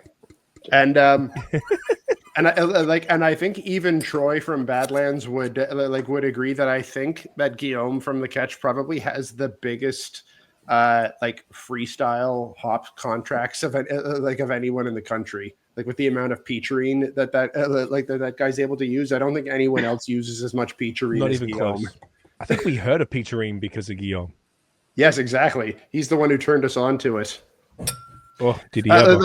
And I think we maybe realized that other breweries had been using it on maybe one beer a year before that, but Guillaume is definitely putting out at least one beer every month or two with peacherine in it, which is so much more than anyone else, even more than It also sounds like a weird sexual position or something. Guillaume gave me all the peacherine. I've never seen Noah this out of control. You guys turned us on to this last year because I had not had any of their stuff, but they were in the top 10 last year. So I was super stoked when they started popping up around at La Canette and other beer stores here in Montreal. So I went and grabbed some, and I was impressed. Monster Haze. Excited to try other styles from them to see what else they do. Yes. Equally as well. Hopefully they don't put honey in everything, but it's okay to put some honey in some stuff. But you don't always have to put honey in your IPAs. I would be stoked to taste an IPA without some honey. I respect that. That's just my they do IPAs with honey, do they not? Or no, they do not. Every All the IPAs have local honey. It's a signature. Every IPA has honey in it. I don't think is it that other breweries just put sugar and they don't tell us? Is that? I think sometimes they use dextrose or maltodextrin. Yeah, like a lot of them do for body. But yes, so I wouldn't say a lot. Like that's a thing of theirs. I don't think it's particularly normal to throw in like candy sugar into an IPA. Someone told me it recently, which is probably why I was very boldly saying that, like I'm correct. So maybe I'm wrong, but someone did say like, yeah, like they knew like one brewer was telling me about someone else doing it, and it didn't seem uncommon, but okay, it could be. I legitimately don't know. Despite the fact that he is putting honey in, they are not overly too sweet, though. No, not exactly. at all. Well, it gets fermented. Like that's the thing is that like honey is a very easily fermentable sugar. So so honey generally doesn't tend to add sweetness to beer. It like what it can add is like kind of a sort of like underlying earthiness or even like you say, Noah, like a kind of a floral note to it. It's a bit of a bit of kind of like a transient flavor addition that kind of appears in different ways depending on the hops addition and whatnot. It's an interesting choice for sure. Yeah. To come back around to the Ketch, like one thing that the thing that I love about them, and just with how extremely fire they are, is that it's so funny to me that like a very initially unassuming brew pub out in very kind of like small town Saint Flavie, Quebec, which like for those who don't know, if you're driving east from Quebec City, you go about about 3 hours up the 20, you pass why am I drawing a blank on this here? Because you're drunk. Yep, that's right. You figured it out. Okay, sorry. If you go you go past Rivière du Loup, past Rimouski, like another half hour past that, and then you'd get to Saint Flavie, like an unassuming brew pub, like on the water. You'd never think that like these would be like a brewery that's brewing some of the most fire ass haze in the country. And we were so blown away because I had been there before they were brewing fire haze, and the kind of things that they were putting out, like blonde ales, Bruce, or and other stuff from known widely Quebec breweries, nothing really to even bother mentioning. And then several months later, you see that they did a collab with Badlands. And what the fuck is Badlands like doing a collab with? I think I asked you. I was like, I texted Troy, like, who are these guys? He's like, I don't know, man. Like, they reached out and they sent me their shit and it was fire. And then I asked you, and you were like, yeah, I've been there a bunch of times. It's kind of like whatever. And then you were like, I'm going to. This was like a year and a half ago, I think. And you were like, yeah, I'm going to Rimouski soon. I'm gonna go back there again. And then you would text me from there, like, bro, this is fucking insane. Like, I don't know what happened. Yeah, that's exactly what it was. And then and then we've been evangelists for them ever since. Big time. Because it was just such a dramatic turnaround in just in expectation, and just from this unassuming brew pub in Saint Flavie, and how good the haze is. And I wanted to say to Matt's point, because I know this was definitely it's almost like you could say it about Badlands too. Like, they call themselves an IPA factory that occasionally make other beers. That's literally on the t-shirt. I feel like this is call out Matt night. I'm sorry. If what, sorry? I feel like this is like calling out Matt night. Yeah, it's calling out Matt night. I'm shitting on Matt. Fuck that guy. I love Matt. Don't ever shit on Matt. Stupid metal. I will fight for Matt. I love you. I love you. Now I fucking forgot what I'm saying. Jesus Christ, you fucking stoner! I love it. That they make IPAs. So yes, they're very well known for their IPAs. Nate has got. I've had pilsners, milk stouts, West Coast IPAs. It's liberally called a West Coast. I'm going to go ahead. I love American IPA. He calls that American IPA. I'm going to go ahead and say that wasn't an American IPA, but well, either way, it was. They do other stuff, and I have had their other stuff, and I find that it's fantastic. It's good. It's I hope almost it gets distributed and that I can get my hands on it and I can taste them too. yes, that would be optimal. I guess for me, I would say that their haze is so fucking good, just like Badlands haze is so good that even if they are a bit of a one-trick pony in that world, that trick is so good. Yeah, I can't really complain about said trick. So I just feel like what they're doing is so interesting. The way that Guillaume approaches his beers is fascinating. The use of the freestyle hops, like he's just like Nate said, must have the biggest contracts of all time, so he's always using the best hops. His base to give the best way to do it. Nate and I are definitely firmly on the dick of peacherine, but I've had peacherine in other beers, kind of mid. You have a peacherine in a Ketch beer and it blows your face off. It's just peach juice. So it's really the base for that hop that allows it to express itself properly. And I think that Guillaume has some sort of wizardry that works so well. And that is why I think we're the biggest fans. I don't, okay, if I'm going to be aggressive about, I don't know if anything is touching this. As far as Ketch haze in Quebec, currently, Ooh. That's hot probably take. The hot take. Hot Nate, take. would you agree? I agree. I thought so. I don't think anyone's touching it. All right, And- so your hot take is that Le Ketch best haze in Quebec. Yes. As of January 2nd, 2025. Cosign. Because look, I feel like it's more like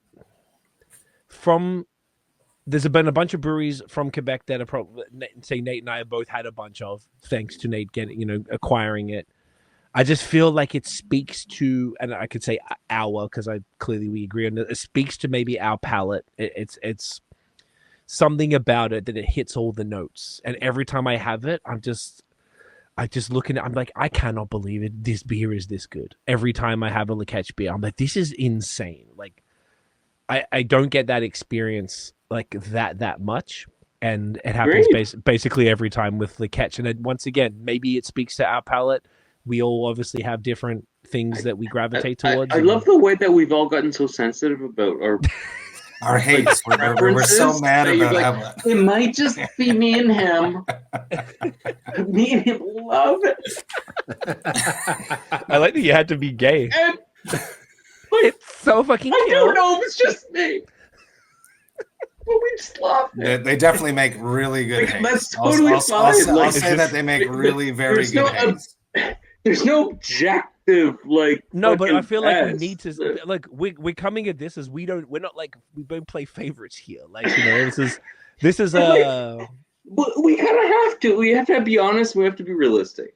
Okay, yeah. That's fair. But I mean, it's not putting anything down. It's just saying it just works for us. And it's like, but it's a hard call. It's not like it's like leagues and leaps and bounds and everyone else's shit compared to it. It's just like this honestly, particular. Now that even exists anymore, like that whole.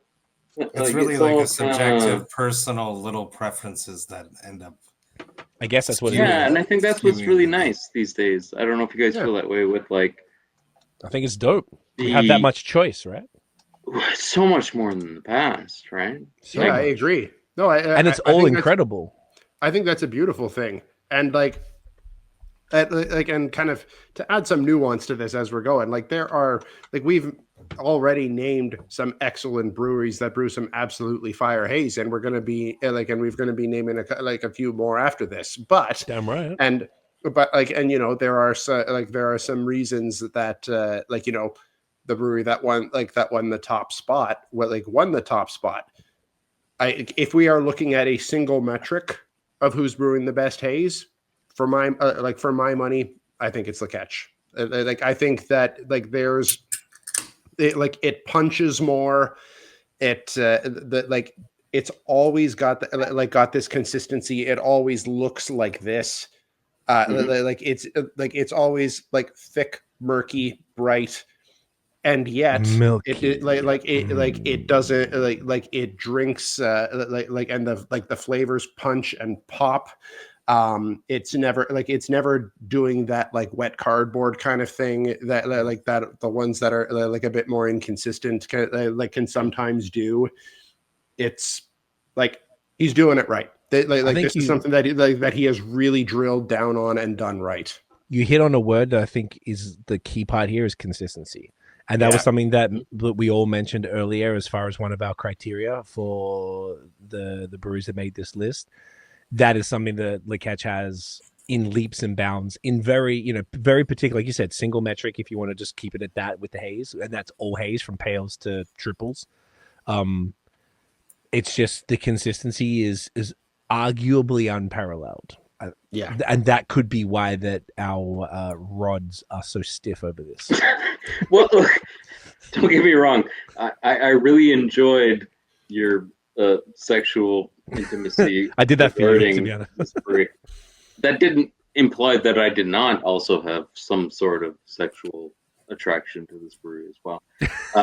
But because girls, I like fucking honey too, right? Like, it's sweet and spicy and all the things. No, I the great thing about that brewery, honestly, my fondest memory, or kind of my only memory with that brewery, is all thanks to Nate, who hooked me up with Guillaume, and I was just like, I went to the brewery that day because he was doing a collab with Masorum in Montreal. Oh yeah, and they had some beers for you. So I spent like 4 hours with him and like Louis from the Grave Digging Bros, and we just got silly, and I was trying to pretend to work, and it was a lovely day of just a lot of pot, a lot of weed, a lot of fucking booze, and just a good time.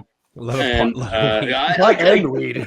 For a brewery that 2 days prior I didn't know existed, to spending the whole day just getting high with like a random dude, and it was so much fun, and I really enjoy everything they do. They have that, like, I mean, correct me if I'm wrong or if you disagree, but almost like a third moon body, which there aren't really any other Quebec breweries that do the body of that, like rich kind of more old school style New England, that like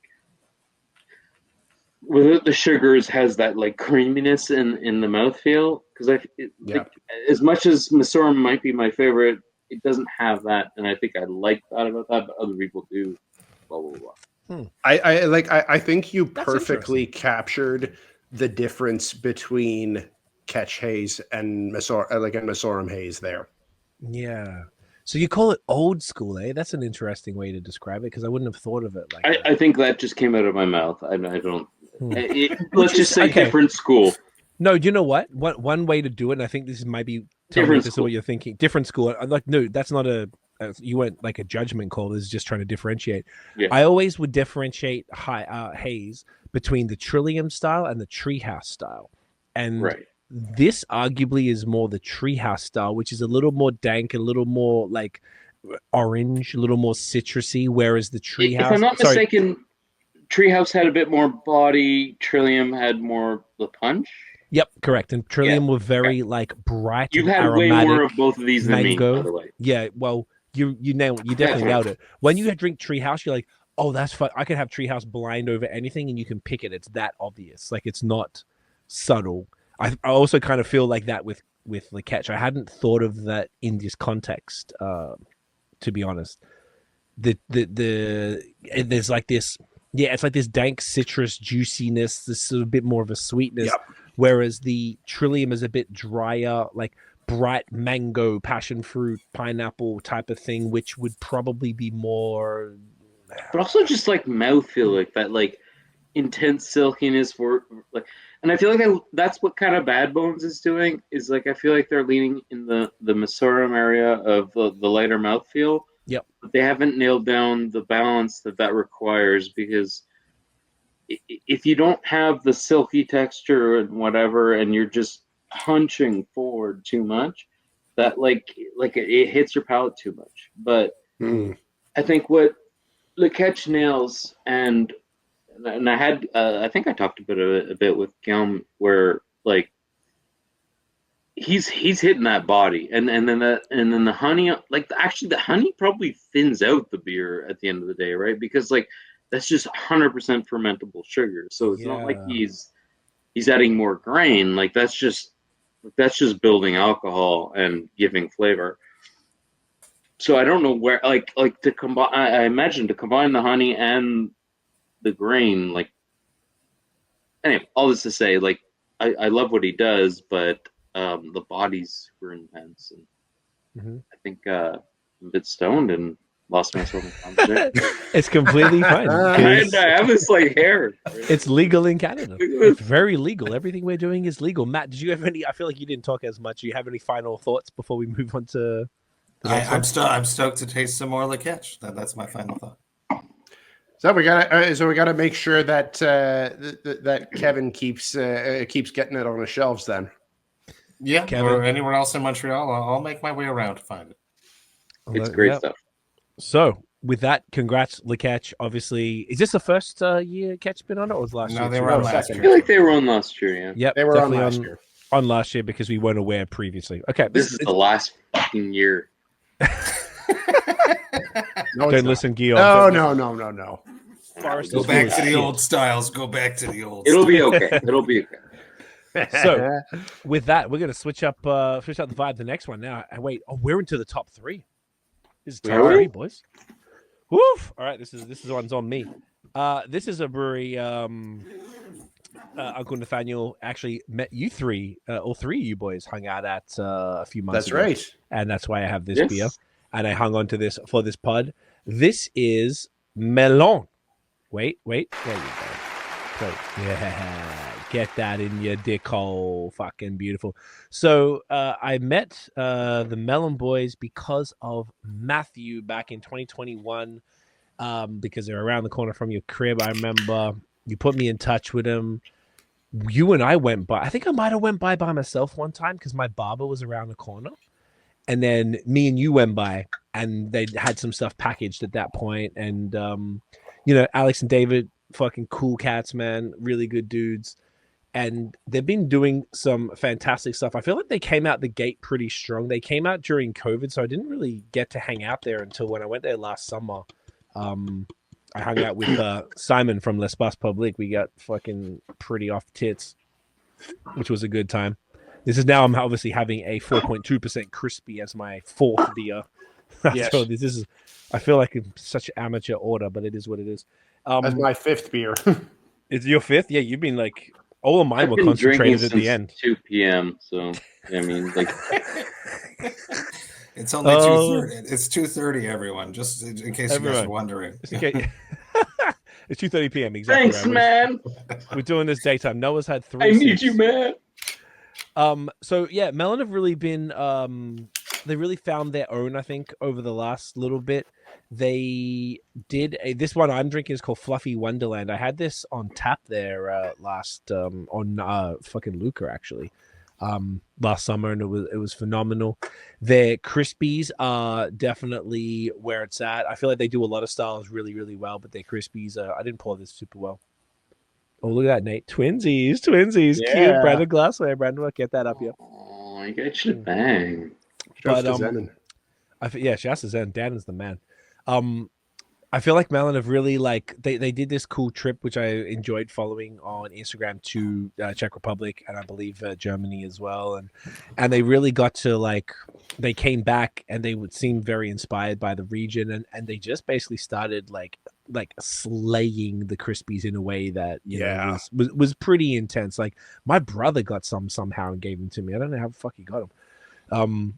And I hadn't had them since they did that trip. They had these little series that looked like really old school cans. Heritage, and shit. I think they call it. That joints.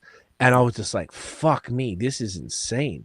Because when when they came out, they were doing, and this is a Hellas Lager, by the way. They were doing Untapped says 4.8, but the can says 4.2, so I guess they changed it since. They really leaned into the crispy side. They obviously had been doing a lot of they'd been doing haze, they've been doing saisons, they were doing big stouts. I think they had 2 fooders before they even opened. So they were really leaning into that kind of world. They're right on the corner there of Jean Talon and Saint Andre, right? Yeah. Yep. See, I'm still local, Matty. Don't forget. You're good. Right next to Saint Cyr. What's this? So you're still doing good, man. Like you've gone for a while, and you're. I know. I need to get back this year. I need to come back though. Like it's time. I'm disappointed I didn't get to go in 2024, to be honest, because nothing beats Montreal summer. Like honestly, there's nowhere that's better than Montreal. The construction is amazing. If I'm not mistaken, the heat was like the worst that you've ever experienced in your life, coming from literally Australia. Oh, it was it's the humidity. It's insane, dude. I'm kind of used to it now, but I guess Montreal was when I was like, it fucks you up because it's like so extreme. It's minus 40 in the winter, and has it been like? Has it been like brick, like minus 4? Has it been? No, crazy? It's been warmer as fuck recently. Okay, so it's pussy, like Yeah, but it'll get there. Like, it's Montreal. Coming. It's coming. No, it's always there and not there, and it's always gonna come.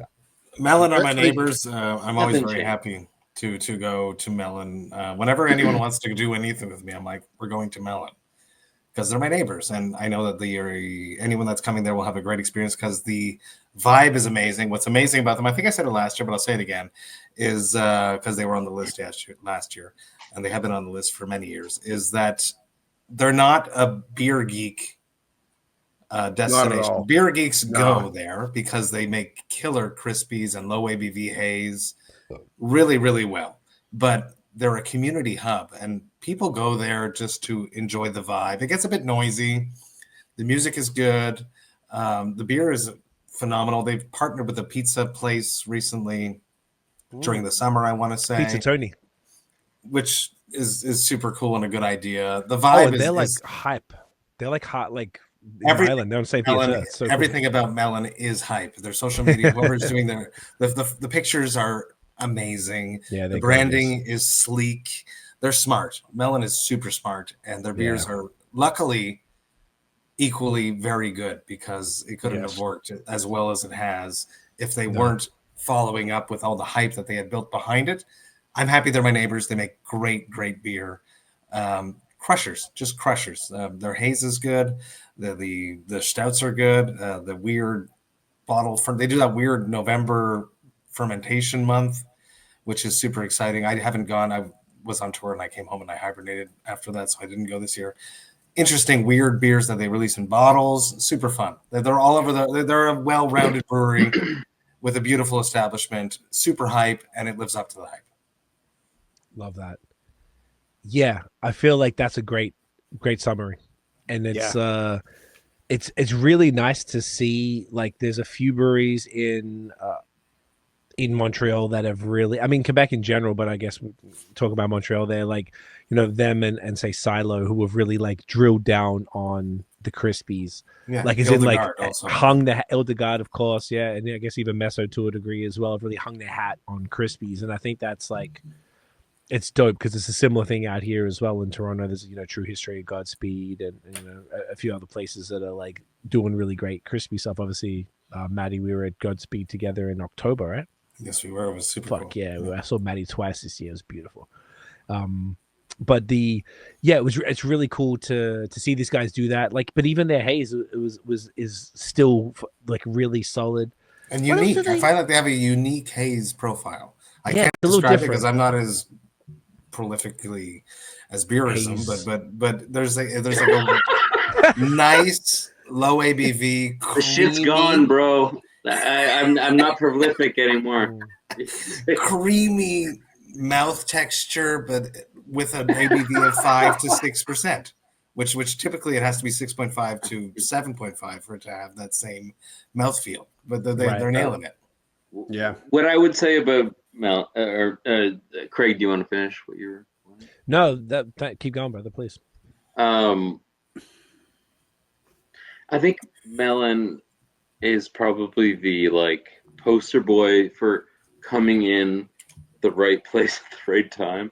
I mean, and I don't mean that in terms of like business. Like, I have no idea how successful or not successful they are. Like, I like legit don't. But I guess from like a craft beer specific perspective, I feel like they came in like right where like the extremist of beer was tapering down, and then they came in like, no, we're not gonna do fucking intense hazy IPAs. We're gonna do approachable like hazy pale IPAs. ales that are like slightly hazy, or more in the Vermont style or whatever. We're gonna do sours, but the shit ain't gonna be sour. It's gonna be like lightly tart, and we're gonna and then we're gonna experiment with barrel aging. But the barrel aging that we're gonna do isn't gonna be like sugar bombs. It's gonna be they're super not offensive thing. Yeah, which honestly is exactly where everything went. Like, that's where Masorum is now, right? Like you can't buy a sour beer at Masorum anymore. There's no more sour. It's like tart. It's like slight. So like Melon like came in and like created that a bit, I would say. That there is a market for it too. Yeah. That's my 2 cents. And I think that's to do. I don't know. You want to say? I feel like they said when I had them on the pod last, they were saying that their patio is when we did the link up pod specifically, like the patio is really attracted a lot of different people, and I think it's that for sure inoffensiveness that isn't over the top. It's like, hey, if you're a 25-year-old chick who's studying at Concordia or something, that you like can come in there and you can get a yellow IPA and be like, oh, this is nice and fruity. This is not this is chill. It's 5%. It's not too intense. We're all good. Excuse me. If you're just a lager drink, you have these crispies. If you've got some sort of a palate, you should be like, oh, this is way better than those Molson Canadians I'm drinking. Like, and understand. And I think that's probably what they're going for, is more almost just like a bar vibe than like a community hub is what they've built. Super interesting. And they have the Lucre pours, which is obviously amazing. And they actually have the same stickers that are around Czech Republic that I've seen when I was out there, of the different, I won't pronounce them because I'll slaughter it, the different pours in the glasses. Like Maliko and the and then the SYNT is another one. Something like that. The Svetli Lezak and no, the pours. It's like the pours. The way they pour, so it's like a half a glass with the rest of the foam. Milko is like a full. Like Maliko is the tiny little bit with a centimeter, and then the rest is foam, and then that's all over Czech Republic when you're around there. I can only imagine they have that and you can order them that way. Yes, it's that's like a true history. If people on Godspeed, we had it at Merit during the OCB, the Ontario Craft Beer Conference. They had these people from Czech, and they had a fucking Luca machine in the tap room, and they Merit did their own version of like a Svetli. And you would be like, "Yo, could I get a try?" I'm like, "Yeah, fuck. What do you want to pour?" And they had the 3 pours that you're talking about. Matt. They had the Maliko, the full pour, which is a normal pour, and the half pour, which is the Schneid or whatever. And I was like, "No, I want to do the weird full accent over something." Yeah, I can't fucking say this shit. And then it's so sick because they let you do it. And you got the full mug, and they got it all sitting in water. And you put that bitch up, and you just sort of like you got to put it to the side. It's amazing. And you got to open it up just a little bit to the foam, and then you're like, "All right, quick." As soon as it gets to us like halfway, then you got to push it all the way up so that the head goes under the foam, and then you got to push it all the way to get the beer. Nice. I poured it perfect the first time. I was very excited. Dude, you're breaking you're breaking the secrets that a lot of breweries, maybe including Melon, have been stating that they have. Well, I think the Czech Republic, the gentleman from 300 years ago in fucking Prague, kind of Pilsen figured that. He's coming back to fucking get you. I'm already gonna haunt your ass. People take courses. They take courses for this, Craig, and they advertise that. I saw a Godspeed offered it. I almost did it, and I was like, I don't need to do it. But I got to try it one time. Anyway, I think Nate, we kept interrupting you. You were saying go for it. Yeah, what are you even talking about anymore? We're talking about Melon. We're talking about Melon. We're at number 3. What the fuck is Melon? Yes. I have to pee. Yes. So but so I got to talk about my experience at Melon, because before this November, I had only stopped in like once just to pick up some shit to go. But then and Noah's even walked away while I'm talking. Wow, and Matt did too. Matt's walking away too. I'm getting a 50% walkout. My God. All right, I'll be back. Oh, okay. No, I would never do that. I would never. Oh my God. I would never. You're gonna leave me alone. I would never. Here. Let's just keep going. I don't really. 50% walkout. My God. I'm offended. I'm offended. And I was just about to say, to talk about how great it was to hang out at Melon with these two fucking pricks right here. Should we do you want to pause and take a piss or anything? Do you want to go or are you good?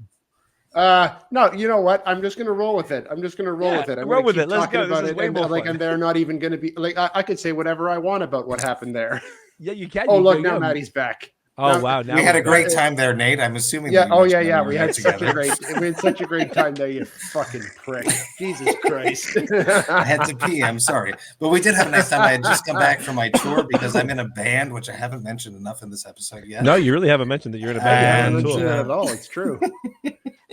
And we went there and we drank some beer and it was fun. I had a window. Yes, we did. While my kids had some activities and we hung out and it was delicious. I swear, I didn't hear anything.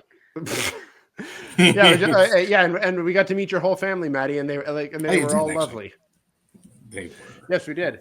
Okay, so now that my 50% walkout has been reversed, and I'm now back to the full compliment here. Yeah, that was a bit rude, guys. Yeah, just leaving Nate like that. You guys are doing a number on my. I have a pause button.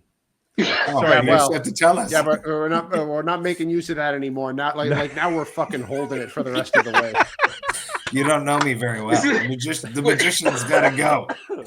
I was peeing, but I heard light talks about me. Was there a me element? He's Nate was beautiful. Pissed. Noah is Nate beautiful. Nate was furious. Nate was talking all sorts I was of just trash. talking about how I had a 50% walkout on that. And he was about to tell you guys. As a headliner, sometimes it happens. Yeah. Sometimes you gotta pee, man. And I was about to say such Water lovely isn't large. things. I was about to say such lovely things about meeting up with the two of you for a beer at Melon, and you both just fucking split right before I even got into it. I'm sorry. Both of you at the same time. You fucking dogs. Dogs. Sometimes I gotta pee. The magician's gotta pee. Yeah, Noah, I hope that hurt. It did. He's used to it. Oh. It's because it was so funny. I hope you cough up blood. I don't know that. First. I'm introducing the next brewery, apparently. Well, wait, Nate hasn't finished. No. We're not moving on to the next brewery yet. Okay, I'm sorry. Jesus Christ. My episode's going to be 20 minutes long. Talk. Yeah, your episode is? Yeah, fun. Yes, so back in November, when I met up with these two pricks. So what I've been thinking of this whole time is I'm so glad that they drilled down on their crispy program, because the first beer that I had on site was this beer that I'm drinking right now, La Bohème. They're their Bohemian Pilsner, had that on Lucre, just pristine. Gorgeous. I would say on the level of some of the best crispies that I've had in Ontario, on the level of Godspeed, on the level of True History, on the level of Tooth and Nail, some of the folks who are making the best lagers that I've ever had. It's definitely on that level, no question. A gorgeous mug like this with a full from 2 Zenith. inches, 2 inches of foam, just absolutely gorgeous, and again, to a point that Matt brought up earlier with their social media and whatnot, can't say enough about how gorgeous their shots are that they have in those mugs with a full 2 inches of Lucre foam, just pristine, and it tastes as good as it looks. Their IPA program, it does trend on the lower ABV side, which is not really to my taste for the most part. I think they do it well. It definitely is really done well for a low ABV, for a 4.5-5% kind of thing. It is not to my taste. I prefer something a bit higher ABV that which is more. It caters better to having a bit more body, but for on the lower ABV side, they do it well. But for me, the crispies are where they absolutely shine, and that alone puts them in the top 3 category for me. Well, and I gotta say too, and it is worth being there on site because as Matt, as Matt and Noah were both saying, the vibe there is phenomenal.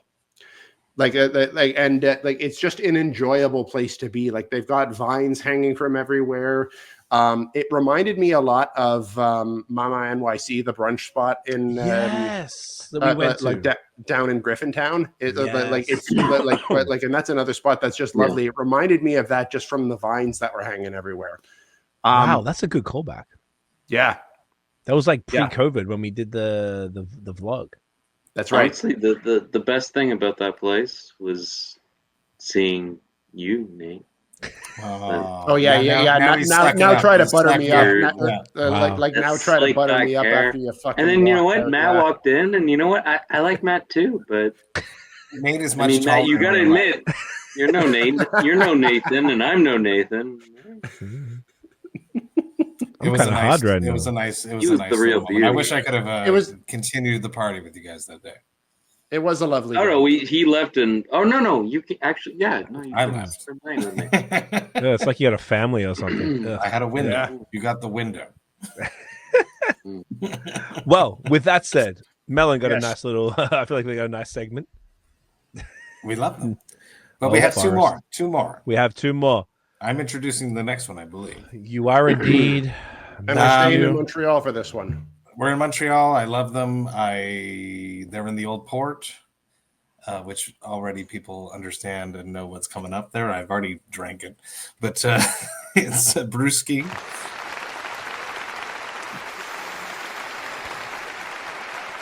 Really stepped up this year.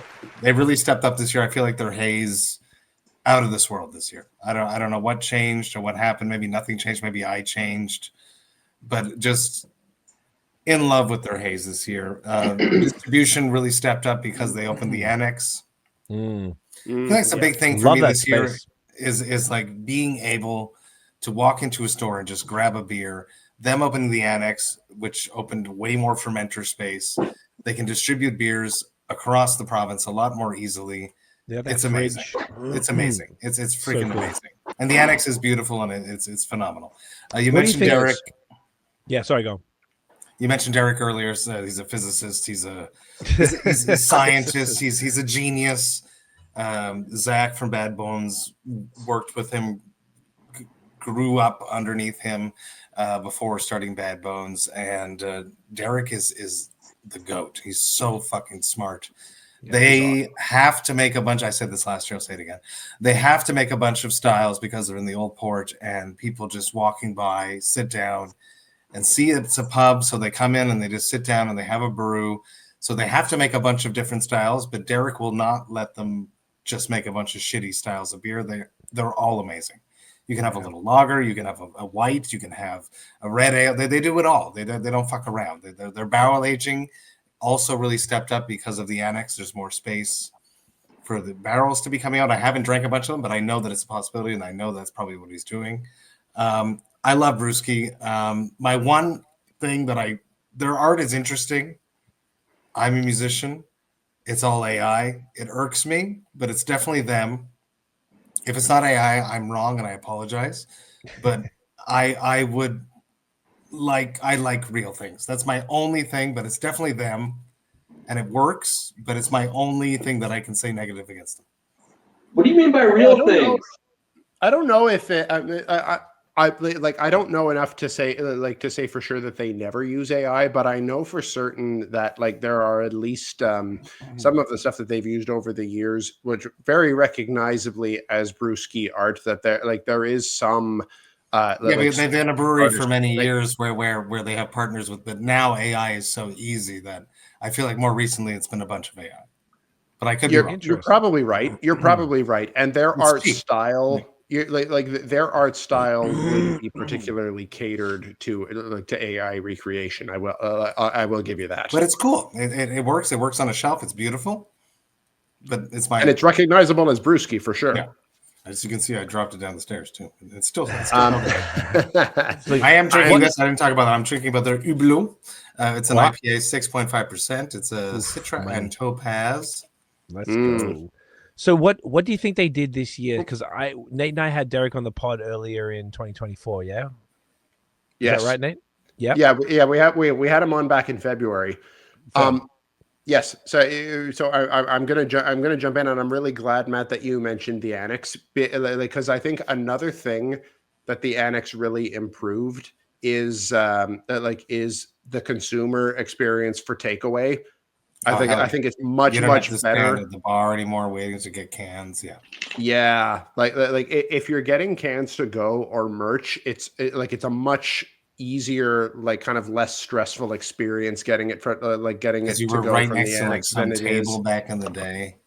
Yeah, like right next to the table, and you were kind of like shouting over the music to for it, and it was kind of stressful. You always kind of felt like you were in someone's way. It's much more chill in the annex. It's a much better experience. The vibe is really, really, really cool, and that whole new section there. I don't know how that's affected like the actual brewing stuff and like the temperature stuff, but the other little brew system was so short, like a ceiling height, so it must affect like the temperature and everything. I don't know, but the other one is much more open, so I'm sure that he had to dance around with that. But the IPAs that have been in distribution are pure fire, so good. Yeah.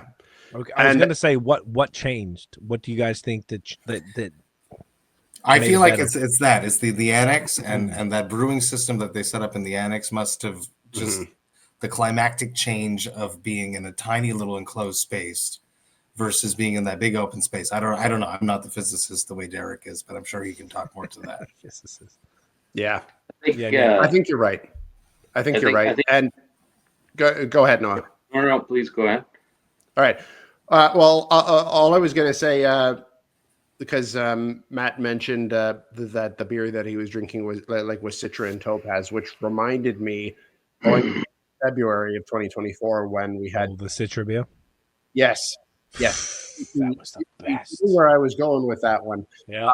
And Singularity. That's what I was trying to remember the name of the single hop one, and it's Singularity. So we had Singularity. So good. And that was the best 100% Citra beer that I had, that I've had in all of 2024. It was so fucking good. No question. I feel like they've definitely been doing some shit, and they opened. Excuse me, when I came in August 2023, I went to the annex, and it wasn't open to the public. So I was up there with Derek and Guillaume, and they were like, the chefs were testing out different stuff, and were just giving them food, and they were just eating it. And Derek was bringing out different samples, and Guillaume was like, I hate it. It was really funny, like seeing them critique their own shit aggressively, and I was like, I don't know, this is pretty very, very, very tough on each other. Yeah, and they're tough. And I was like, they are. I thought it was kind of cute, to be honest. And I was like, no, this is actually pretty fire. I'm vibing. And that was right before I met you guys at Meso, and we got fucking that was a night slaughtered. Yeah, I mean, like I had those moments with Derek and Guillaume as well, where they like, I think on it might have been last year's podcast where they took something I said to heart and like actively tried to work on it, which I would have never thought, if that makes any sense. Like we were talking a bit about like how they have a very oniony vegetable kind of garlic, not garlicky, but like, you know, that's kind of like, I know exactly what you're talking about. Yeah. And then they started actively working on trying to like curb that a bit, and that was very I don't know, not wholesome, but like,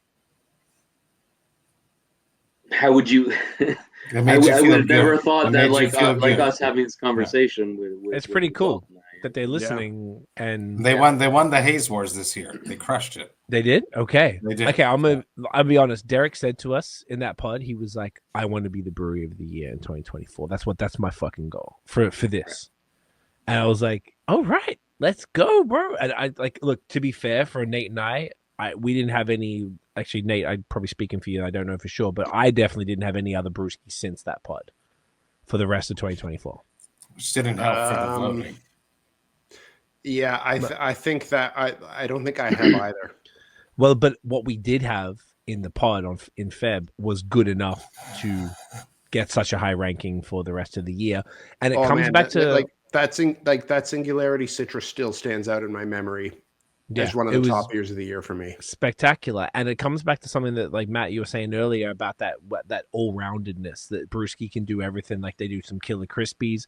Like you're saying, if you because they're in the old port, if you go to either one of the tap rooms, they you can have a blanche, you can have some sort of blonde. They make it up because they know that people are just expecting it. Yeah, right. Because they're just like tourists or just people popping through. But then they've got the shit for the beer nerds, the haze, and all from pale ale to quadruple IPAs. All of it is fire.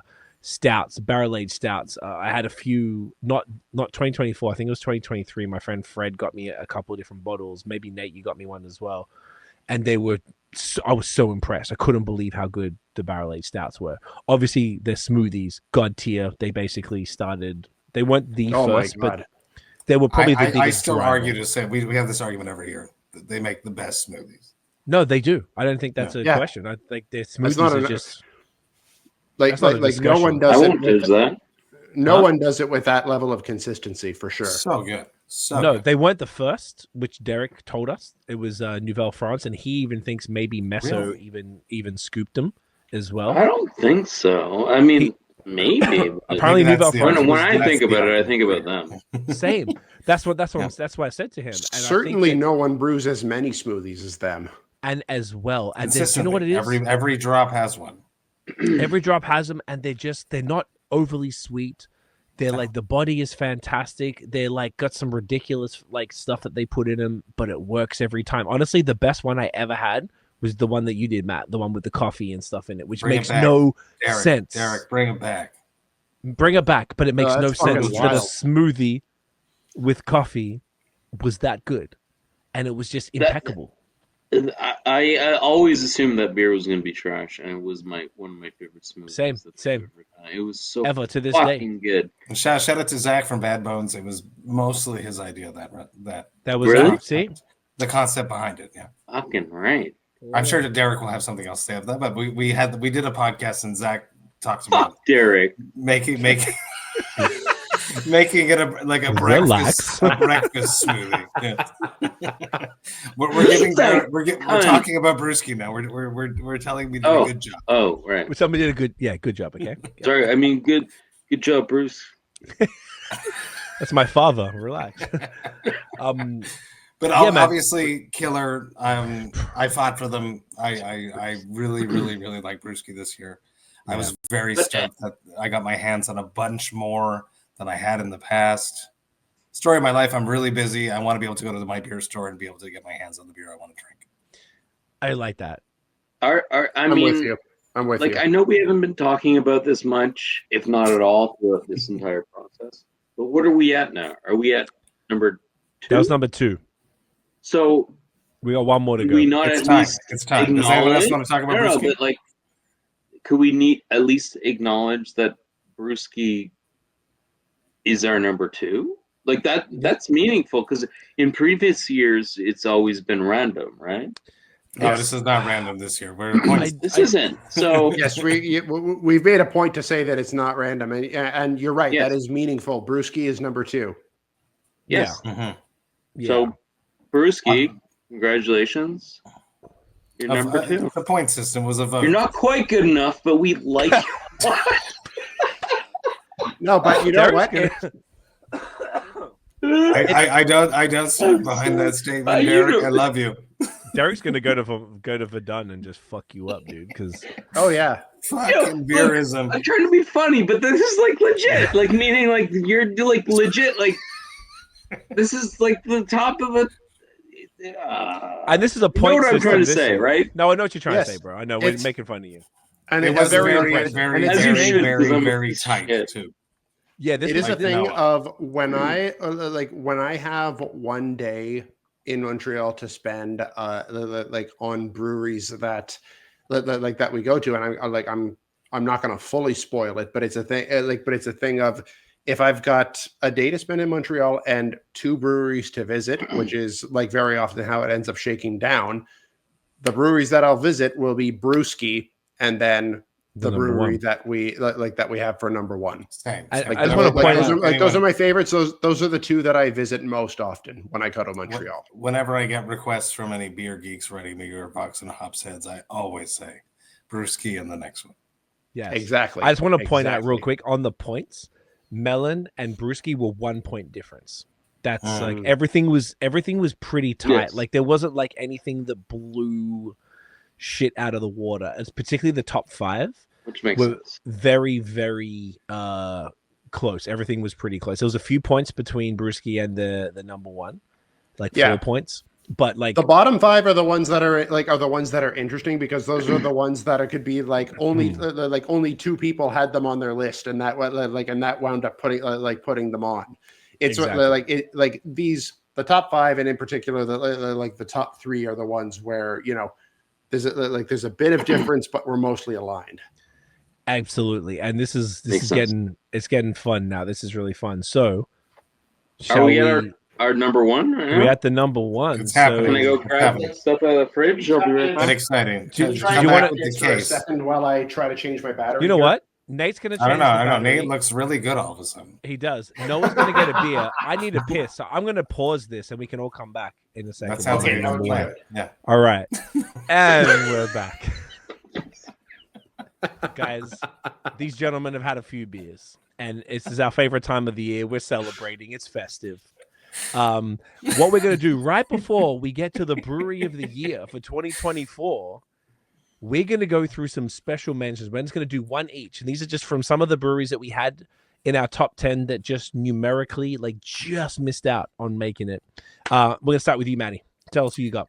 Hell yes. Obviously, K-Town out of Kanawaki. Love Kanawaki Brewing. They make a Cryptopsy beer. We all dropped a collab with them called Fake News this year, a New Zealand IPA that was just insane. Oh, it was so fucking good. Drew is amazing. I love him. I feel like I've known him my entire life. They make killer beer. They're on the native territory in Kanawaki. They're awesome. I love them to death. The vibe is cool there. It feels like a party when you go there. You're gonna go there and you don't want to drive after. Yeah, you sure don't. And the food is fucking amazing. Yeah, it's a vibe too. The food is so good. Emily's the best. I was hanging out with Emily earlier this year at the CBAs. She's at Keg Management, I believe, now. So she's killing it out there.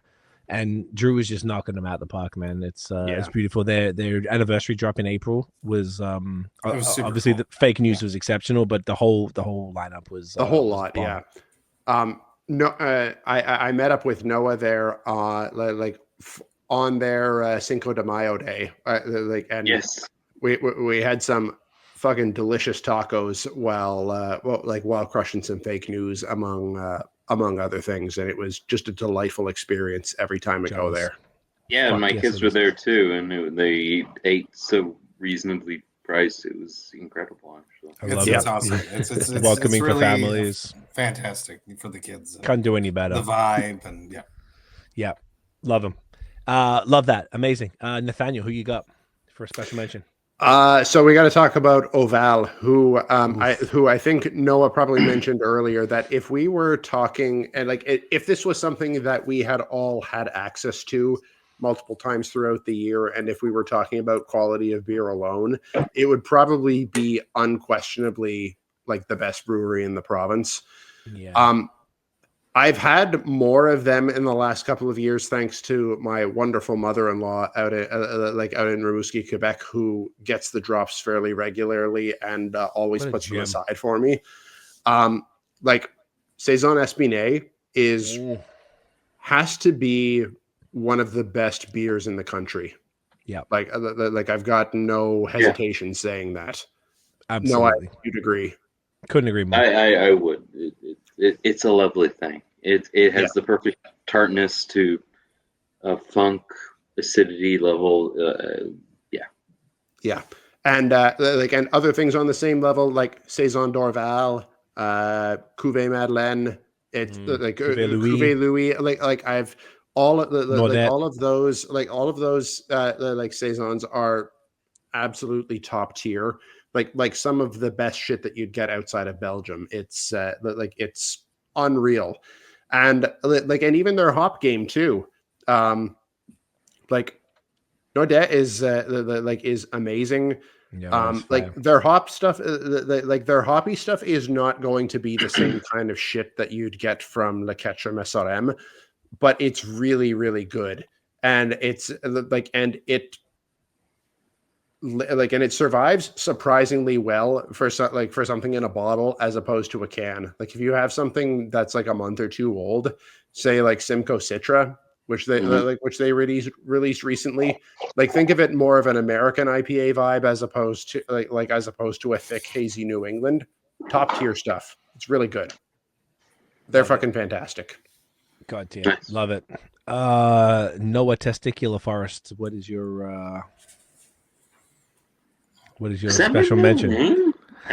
I spoke to your family and that's what they told me. So I mean, I don't know. It's weird that they didn't tell me that. Why would they lie about that? Honestly, that I can't understand why you would lie. Like your family are very truthful. They've been hiding a lot of things about me for years. Yeah, it's typical. It's okay, especially with my testicles. But what I would say is,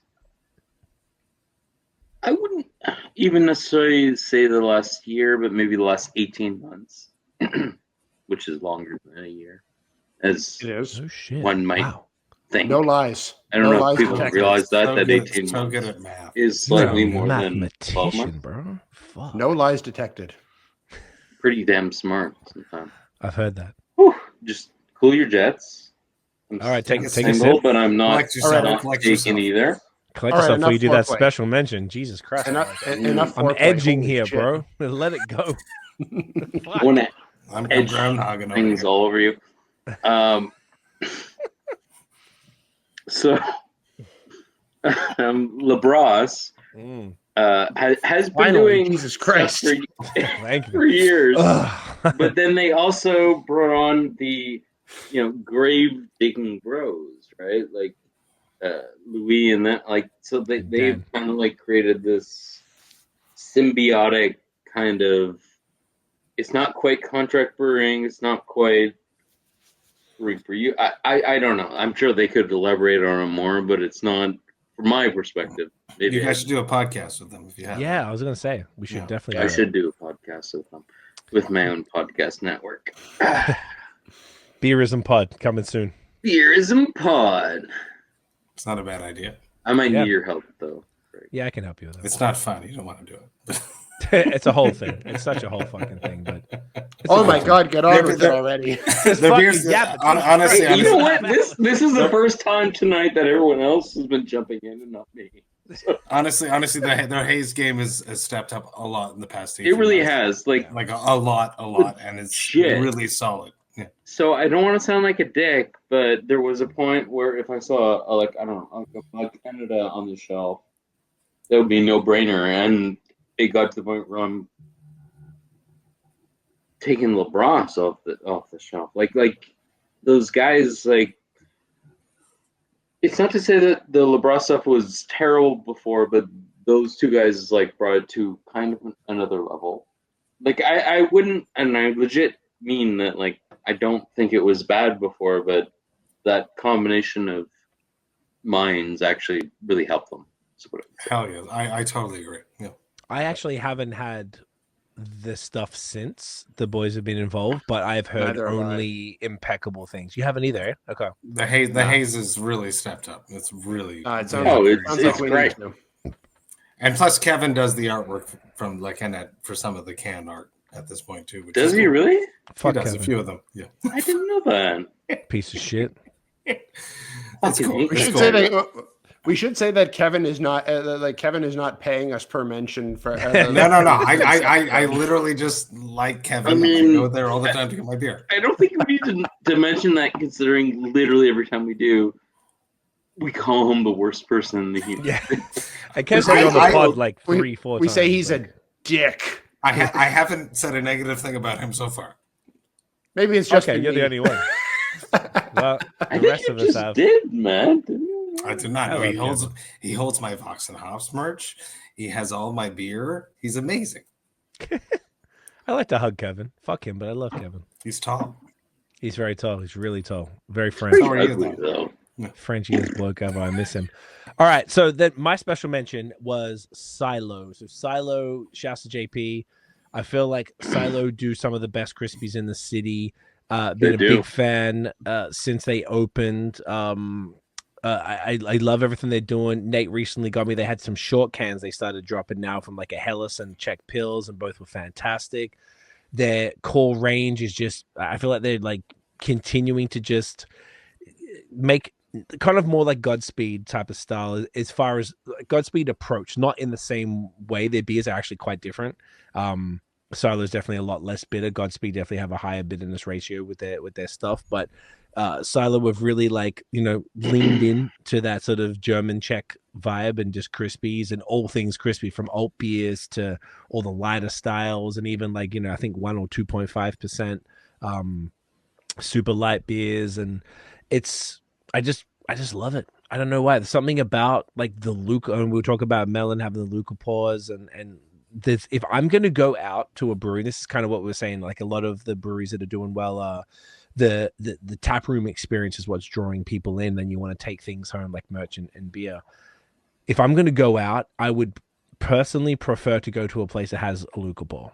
That's really what I would like to drink, and I would like to drink a whole bunch of those, and maybe then have some haze, and then get the fuck out and take some stuff home. That's what I'm saying. That's an experience to me, and I feel like in Montreal, like I only experienced it. I think I went there twice, which really wasn't much, because hard to get around Montreal. I didn't have a car, and I think they opened up not too long before. They are really up there in a Huntsick. Public transport sort of sucks. It was. I think I ended up just Ubering when I remember I went for my birthday before I left. I went to Silo and Meso, and it was just super great, and just like getting the tour, and I just really love what JP is doing there, and really leaning into all of that with the food as well, and like it's super sick, and just continuing to innovate. He's a good dude. I appreciate them a lot, and they were on my top 10. I feel like they're a phenomenal brewery, and just definitely want to give them a shout out to Quebec Crispies, because I think they're doing some of the best out there. And it's brilliant and worth shouts. I feel like that's some 4 really, really good special mentions there. And once again, guys, like some of these breweries as well, basically the ones that we're mentioning here, like missed out on the top 10 by like a sliver. Like it's just a few points to sort of like just did it, and that's why we did this point system, because otherwise we'd sit here and be fucking arguing over it. We were arguing exactly. We literally we actually were in the chat. For the it's first just time. a thing of if the criteria had had been different, any of them could have been in the top 10. And it is exactly right, and because it was like the criteria that we spelled out in the beginning, it just sort of made sense this way. So we just want to say that first, and once again, just to reiterate what I said in the beginning, there's a whole bunch of other breweries that all of us didn't get to try. Like I haven't had beers from Jackal Hop. I haven't had beers from different breweries that barely. I didn't have anything from Toltec. So I don't know where they're at right now. But like, there's so many breweries that probably very well deserve to be in this conversation. It's just we're only human, and there's only so many beers that we can get into, and these were the ones that caught our attention enough to all put in here. And keep in mind, all of our top 10s were different, and we had probably a top, if I look at this, a top 14 in there, and that was still some of the ones that were like getting special mentions still didn't even make it into the top 14.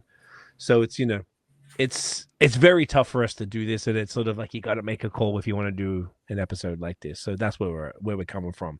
And more importantly, if your favorite brewery didn't get mentioned, it means they're shit. Let us know in the comments that we're horrible. If Nate said it, I'm kidding. I'm kidding. In case it wasn't obvious, I'm kidding. Jesus Christ. We see. So you can write at Nathan. That's where you went wrong. You gotta just roll with it. Yeah, and assume that we all know. Just really commit. I just gotta really commit. You panicked and you rolled back. Yeah, you're right. You're right. I should have just. You gotta fucking roll. Stick it. I should have just committed. Because you had it. That was fucking brilliant. That was really good. And with that, I think it's time for the Brewery of the Year for 2024. It is. Are we ready? Do we all have. We have the can ready. I have the can ready. I'm ready. Accoutrements in hand. What? In hand. That's a drum roll, in case you're wondering, people. Are we all doing like they're doing a 3, 2, 1, or we I'm not gonna do it. 3, 2, 1. Let's do 3, 2, 1. 3, 2, 1. Boom. Tell us who it is, Noah Forrest. There's no surprise here. Yeah.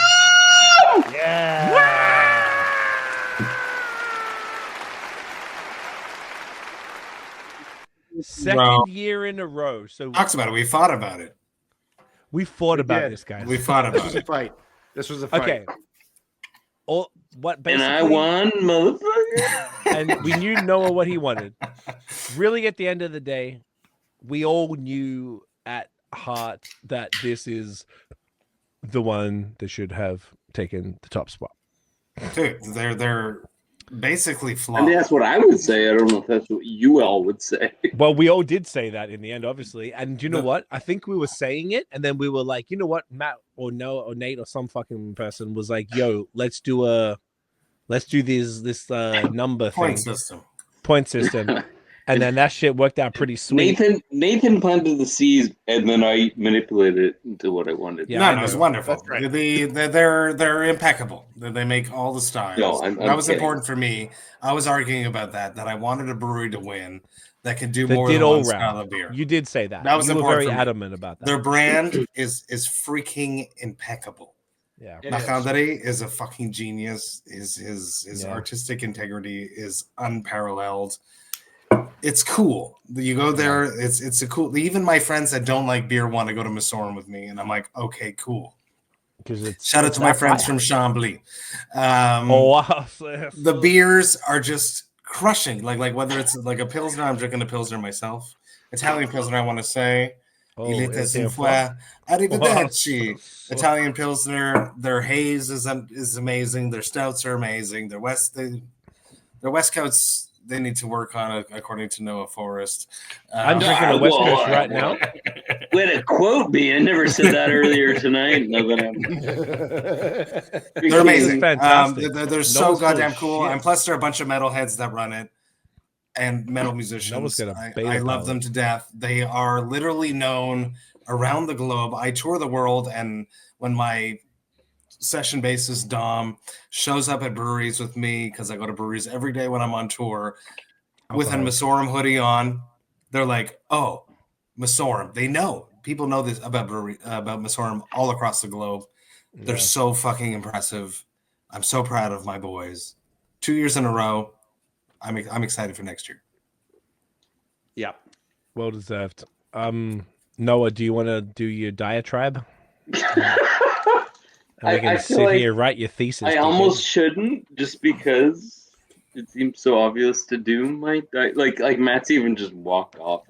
Matt's just like, fuck this, I'm off, because I already said my shit. We done here. Tell us what you think, Noah Testicular Forrest.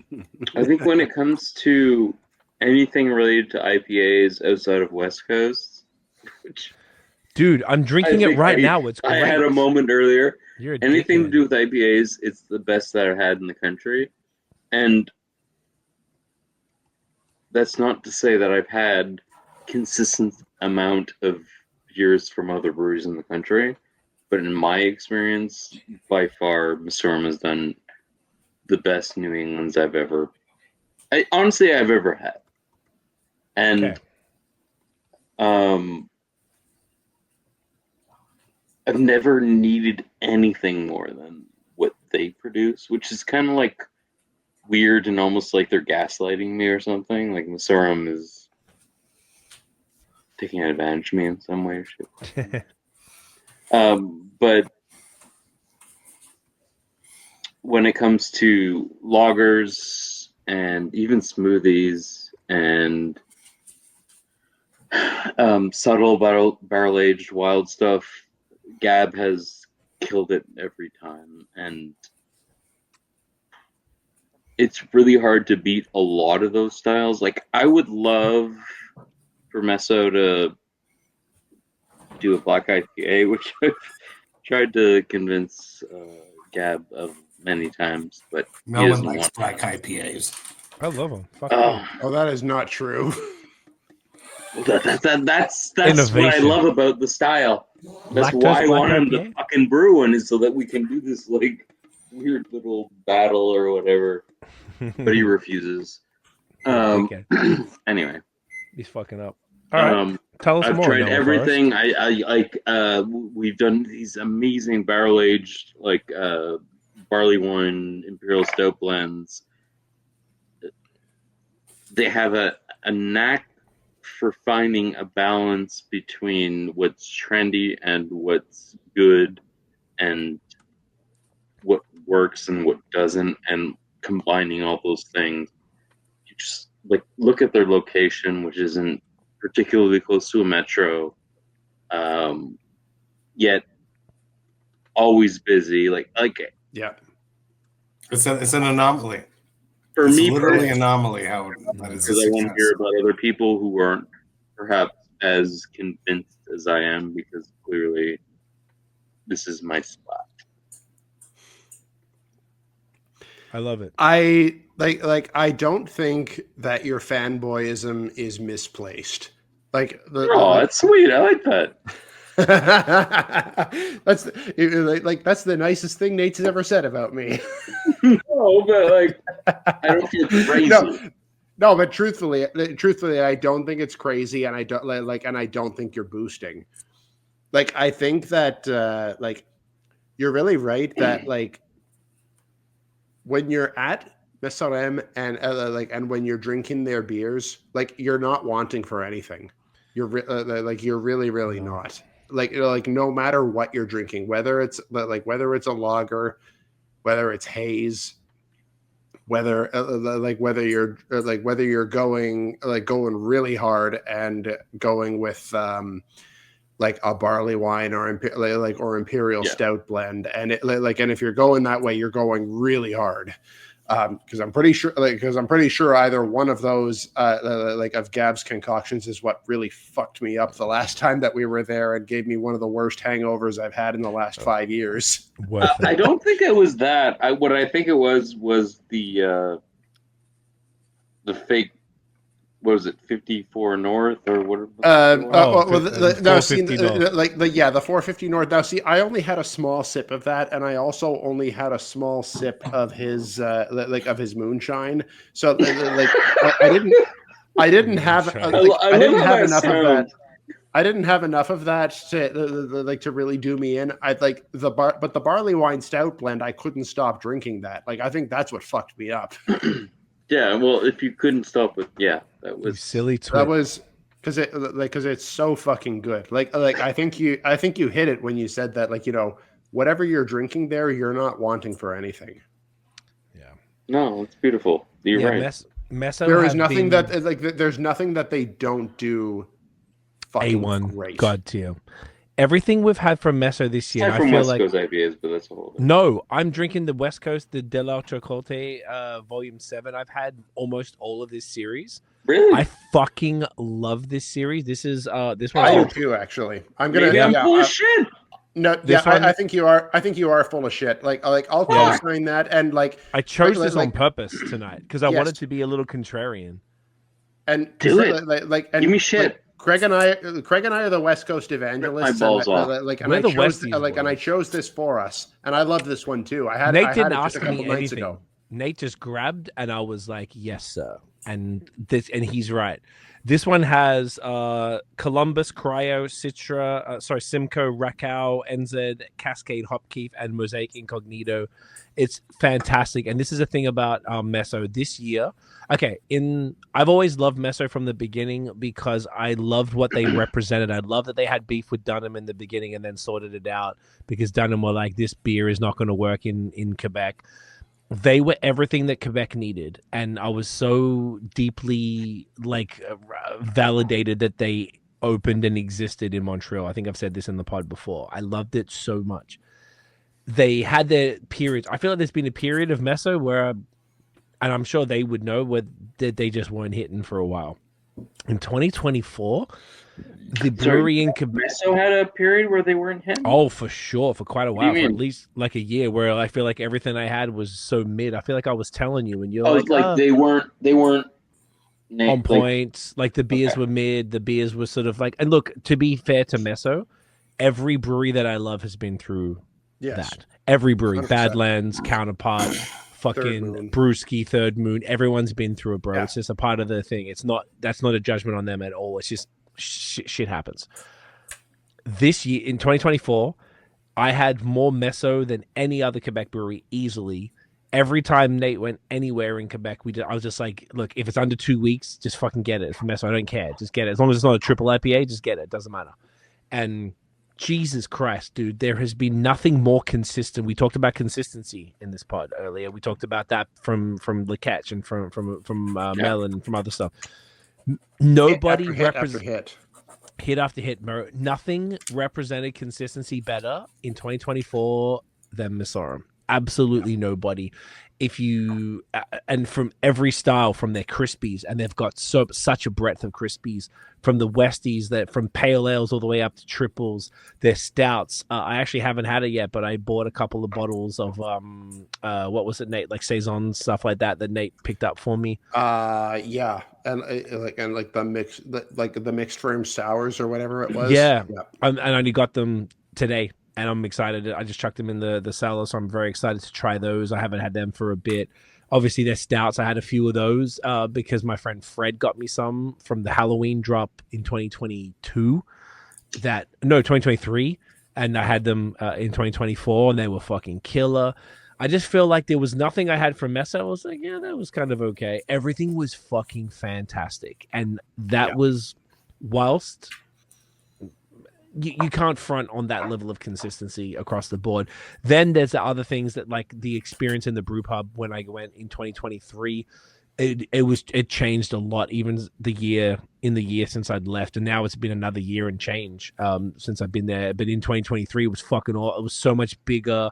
The food program and Marc Andre took us around and a big tour. We just got ridiculously lit. It was very fun hanging out with you boys, and yeah, Matt and I got pretty fucked up. It was such a good time, and it was cool to see how much they'd grown. They had just a lager room and then the big canning room and all the back air conditioned. They have an air conditioned canning room. Air conditioned canning room. No other brewery that I've ever seen has. No, and I've been in the back of a lot of breweries. Yeah, I think all of us have been in a lot. They have multiple air conditioned cans. Oh my god! It's like, and you saw it, Nate. Like honestly, I've been in that back room so many times, but when I went with you, it was like I never, like, I've seen all of them in one shape before, but I've never seen them all in one night like that.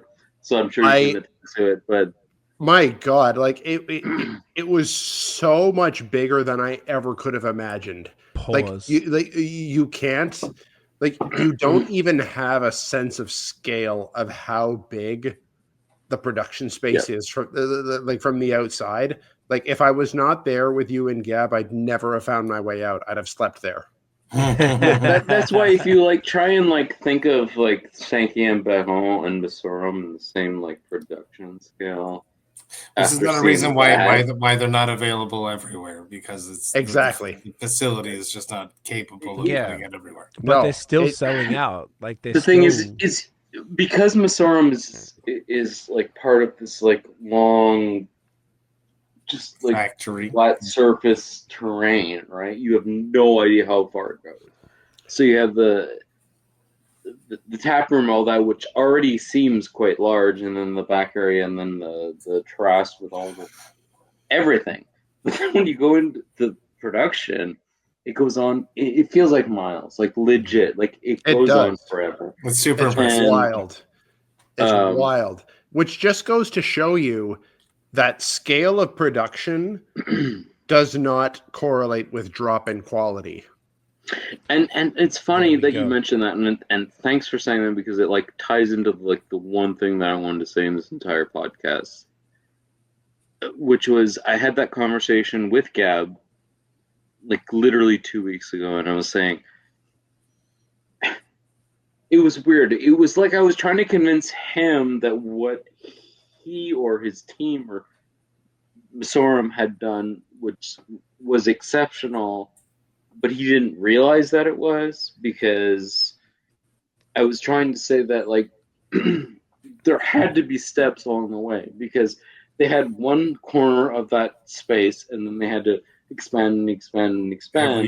Every year it gets bigger. And then there's other breweries, and I don't feel like naming names, but they did the same thing, but on the same, like, even more extreme level, and they just didn't keep up the quality. And I feel like what they did really just kept it all in check. And it was funny too, because from his perspective, he's like, scaling up isn't hard. Like, if anything, it gives you more room to expand and like develop, blah, blah, blah, blah. So he was seeing it as like the expansion is a positive thing and not necessarily something that's challenging, which kind of blew my mind because it's honestly kind of what happened with them. Like, every time they got bigger, it got better. Like, out of the gate, they were green and they were whatever, but every step along the way, when they got bigger, it seemed to work. They have such a high level of like quality expectations internally that they will not stop and they will not release something that's shit. Yeah. And what's kind of funny is that's all based on a bunch of fucking stubborn metalhead weirdos. Yeah, it's like us releasing albums. Like the best, like I mean that like in the best possible way. Yeah, they're crushing. Crazy that they've been able to do corporate this. Environment where they're just making it work, man. But I think that's why they have that. We were talking earlier about like expanding in the States, and I feel like, you know what? If I go and take a piss at Zool in Knoxville, Tennessee, there's a Meso sticker on the hand dryer. Yeah, like every brewery I go to, and I traveled a lot in the States. So some of you probably technically you traveled more than me, Matt. And like I feel like every brewery I went to, I saw that shit. So you must have seen the same. And they know exactly who they are. Yeah. People know it. Like people, they're investing a ton of time and a ton of money into doing that. The travel, and it's not to say that like it takes away from anything, but like it means like no, it's important. When I say time and money, I don't mean like throwing money at it, but like the owners traveling halfway across the world, all these things. Yeah, maybe they're all ex-musicians, so they're not touring anymore. So maybe they want to. You know what it is though? You can't just message these guys and be like, "Hey, we're going to turn up and be at your festival." You have to be invited. Mm-hmm. So that means that Meso have a reputation that is global enough for them to be invited to. When we had Marc Andre on the pod in late summer, early fall, I think it was. Nate probably can correct me there, but he was saying about all the places that they're about to be going, and his like schedule was bonkers. Itinerary was insane. It seems like we were lucky to get him on when we did. I don't know. It could be crazy, but could they not be the most popular? Like, and I'm not saying it's justified or not, but like one of the most popular breweries in Canada. Easily, I don't think that's exactly North America. I would say that might be the number one. If you think about the volume, they're top 10 North America for sure. Every festival you see that has any sort of weight in America, they're there. Every festival, in Florida, Cali, I don't New deny York, that at all. All over. I was just thinking that like there's a girl that I follow on Instagram who I think is in Portland or whatnot, and I saw post Oregon post a Mesora beer saying like that she thinks like Mesora Monday should be a thing. Which Mesora Monday? Mesora Monday, yeah. Which every which week Portland? That was she drinks. I think the account is a blonde with a beer review. But which Portland, Maine or Oregon? Oregon. Okay. Oregon is sick. See, that's sick across the country, right? Like that's where they're at with it, and they've really established themselves as this global brand. That's just talking about America. Don't even get started on Europe. Like they're out there at every fucking festival in Latvia, in Poland, in Germany, in fucking Denmark. Like I don't even know how they're not constantly having the flu and just be dying from the amount of shit. Well, they kind of are. I mean, like they're probably.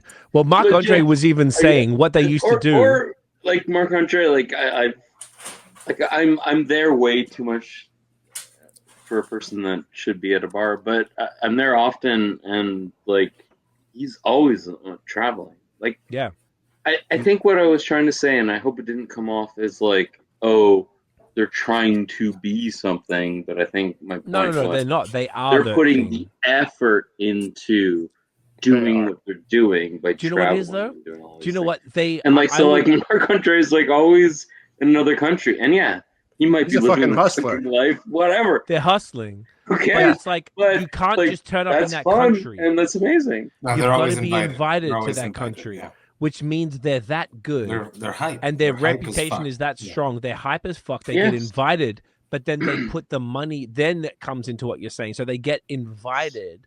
Then they're like, you know what? This is worth our time. Let's go and spend the export dollars to ship out a pallet of beer. And for two of us, me, usually it's Marc Andre and Gab or something like that, or Sebastian or whatever, will go out, or Vince will go out and they'll be there and they'll pour the beers. And Mark, he was saying with the stout, they used to take the stout to the bathroom and then run the hot water tap because it was too cold. And hot water tap in the bathroom over the bottle of the stout. Remember, Nate, he was saying on the pod? And no, I don't remember this at all. Oh, I'm the drunk one. I always forget. That's smart. I remember this. He was saying it did sound a little strange there, Craigo. I'm not joking. I'm not that fucking. I don't get high for the pods. I'm just drunk. And he was running. They go to the bathroom. Guess what? I'm high for the pods, and I still don't know. I know.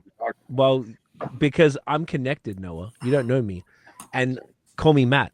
And then he takes it to the bathroom, and he was running the hot water on the bottle to get to room temperature, so he could pour it so it wasn't ice cold, so that people could have the stouts at a reasonable temperature.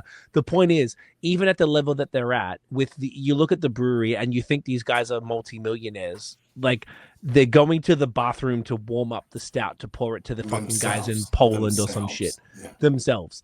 And I'm like, that's gangster. Like, you guys are still, at the end of the day, you're small business owners, but you've made the coolest tap room in Quebec, if not beyond. That's as good as anything in America, that people from America and from all over the world are gassed to come and visit. Oh yeah, I went to Fidens. And I was like, I love Fidens. It's Masoro. Yeah, Fidens is the best. Fidens is so fucking good because they got multiple kitchen, the way it worked. It was my favorite fucking brewery of the year.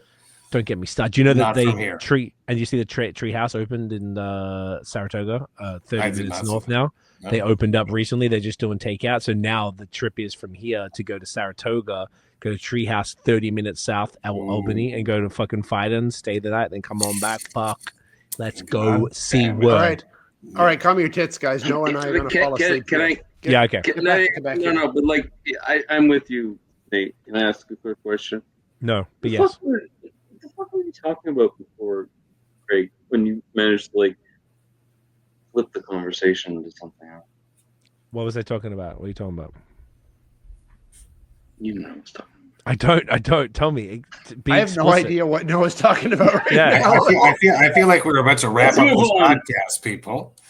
This is wonderful. It's been so much fun to wrap up this podcast. We're not talking about beer anymore. When are we going to even cut this? We're not cutting this. This is going raw dog, bro. This is raw dog the fuck out on BOS. On Vox&Hops. Wait. Should we try and conclude with I have an aspiration related? This 20 minutes long.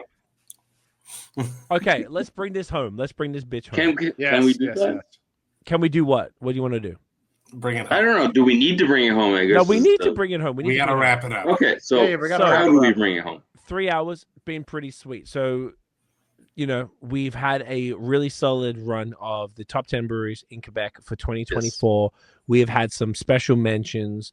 I feel like this has been can I get an agreement, which is always not a word, from you guys that this has arguably been the toughest year to make these decisions? Is that a fair statement? Well, yeah. Between the four of us, yeah.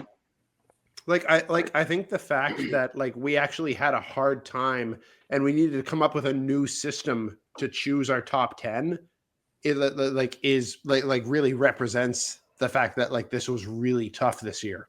Facts. Quebec stepped up. Quebec stepped up, which is what I probably challenged them to do last year, and it worked. Do better next year. No, but it was hard. It was literally hard. It was hard for us to come together, and I pause. It was or it pause. Pause.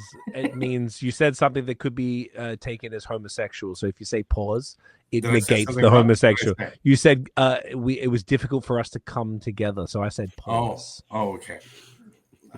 It was hard for us to decide on something together. No, it's don't. No, come together. Yeah, like all four of us. Look me in the eyes. That happened to me once. This is not getting cut. This is not getting cut.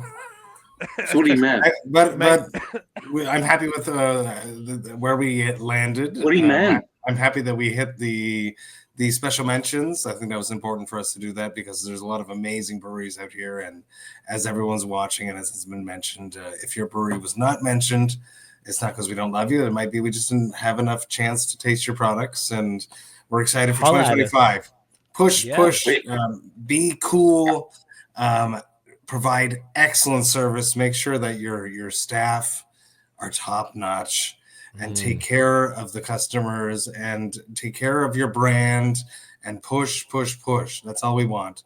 But make sure your on-site experience is is on point.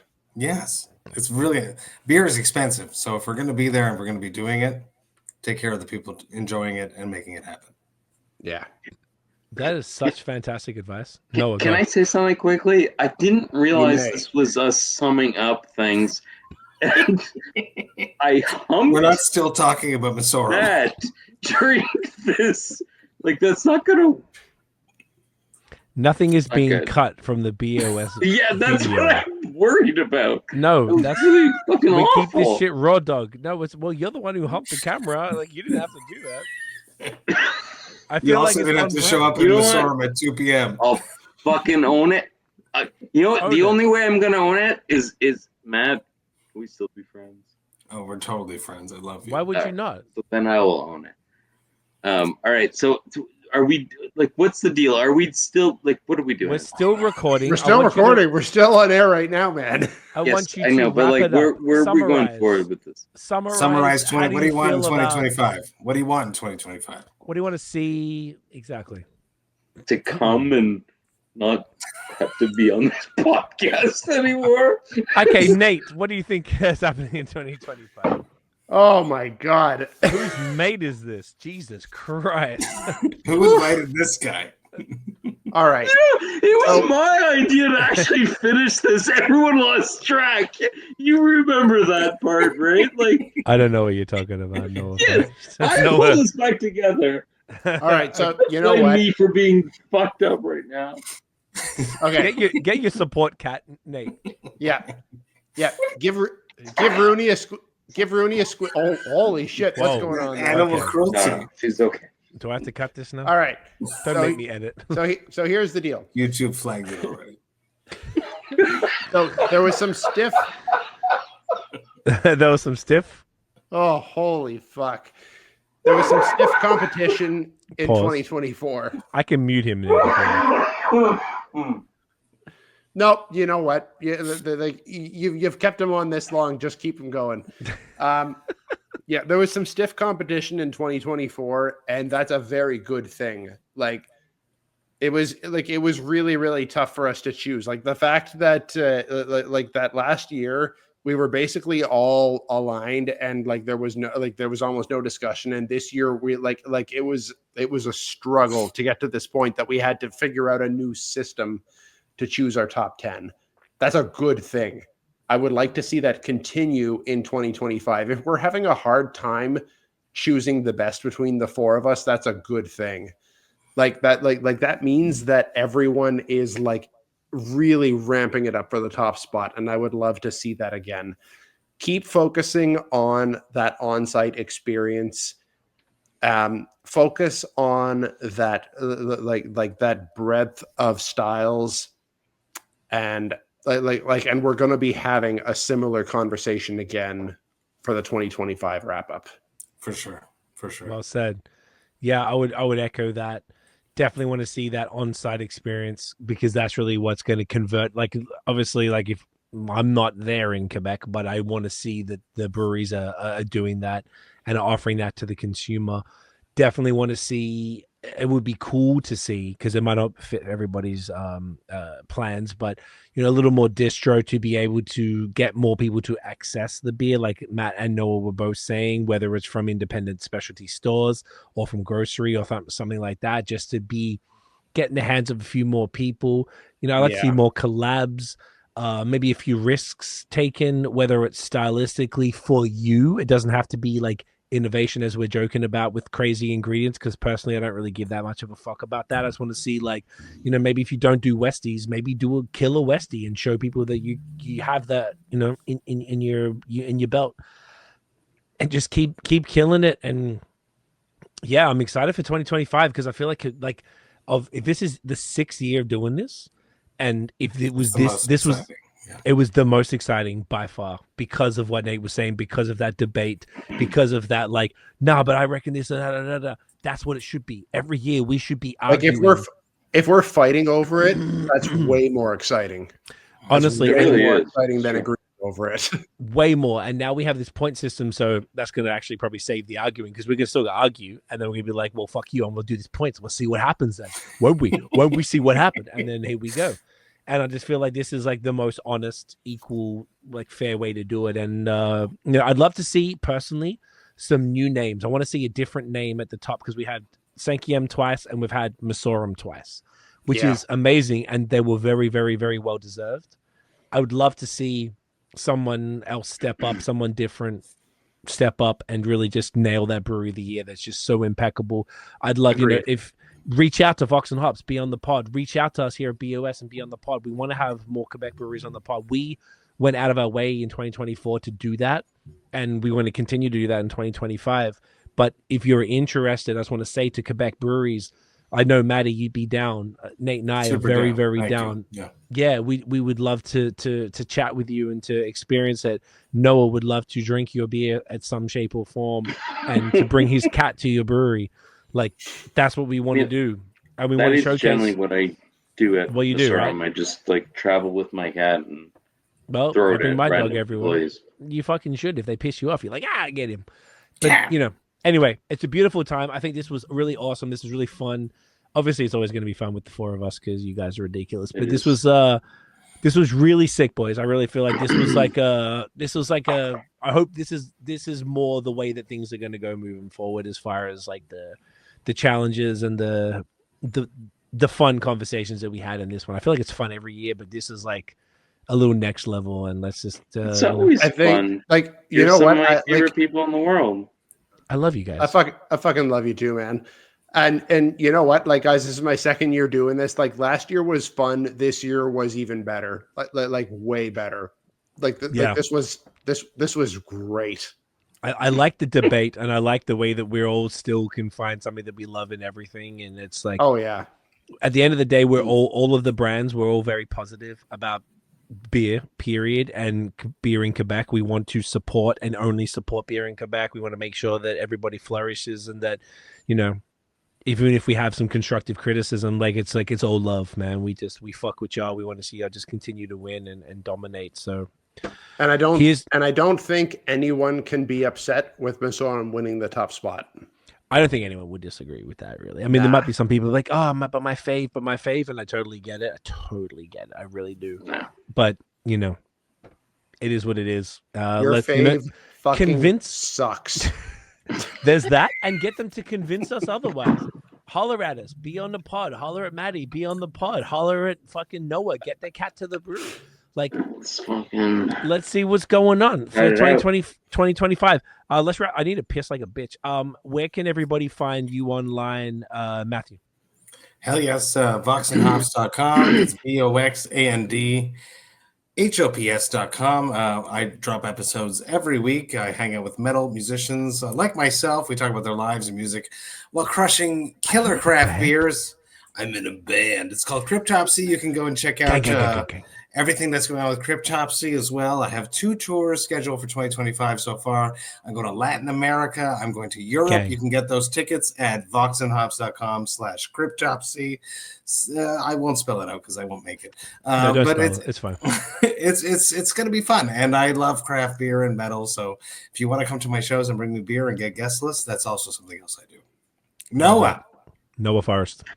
Generally speaking, I don't produce much content anymore, but I was always at Beerism.ca or the same thing on Instagram. Otherwise, you can find me urinating on BAOS's face, or as he likes to be called, BAOS. That's racist. Which is his poor name, but generally speaking, I keep to myself. I respect it. He likes me. I do like you, Nathaniel. You know what I like the best about him is that talking to that mic. You like when I talk to a private. You like when I talk to a private. So fucking professional. Like look at my fucking blurt out. You know what my thing? What's my grinder handle? Then you look at him. And, what's my scruff handle? You have to pee. I have to pee. I gotta pee so bad. Nate, tell us where you can fucking find you. At this point, I'm trying to play him. At NathanDoesBeer everywhere, and also co-hosting BAOS podcast. Gang, guys, follow us everywhere at BAOS podcast, guys. Thank you so much for watching and listening. If you enjoyed the episode, smash the thumbs up, hit subscribe below, hit that notification bell, ding, so you know when the new drops. Guys, thank you for watching. This has been the top 10 breweries in Quebec for 2025. Thank you, Vox&Hops, Maddie, Noah, Beerism, Nate, NathanDoesBeer, and BOS. Guys, this is honestly, truly, I love you three dearly as brothers. This is one of my favorite things that we do every year, 6 years running. Can't wait for the 2025 one. We'll see all you fucking legends in a year. Enjoy Quebec beer in the meantime. Peace, y'all. Cheers.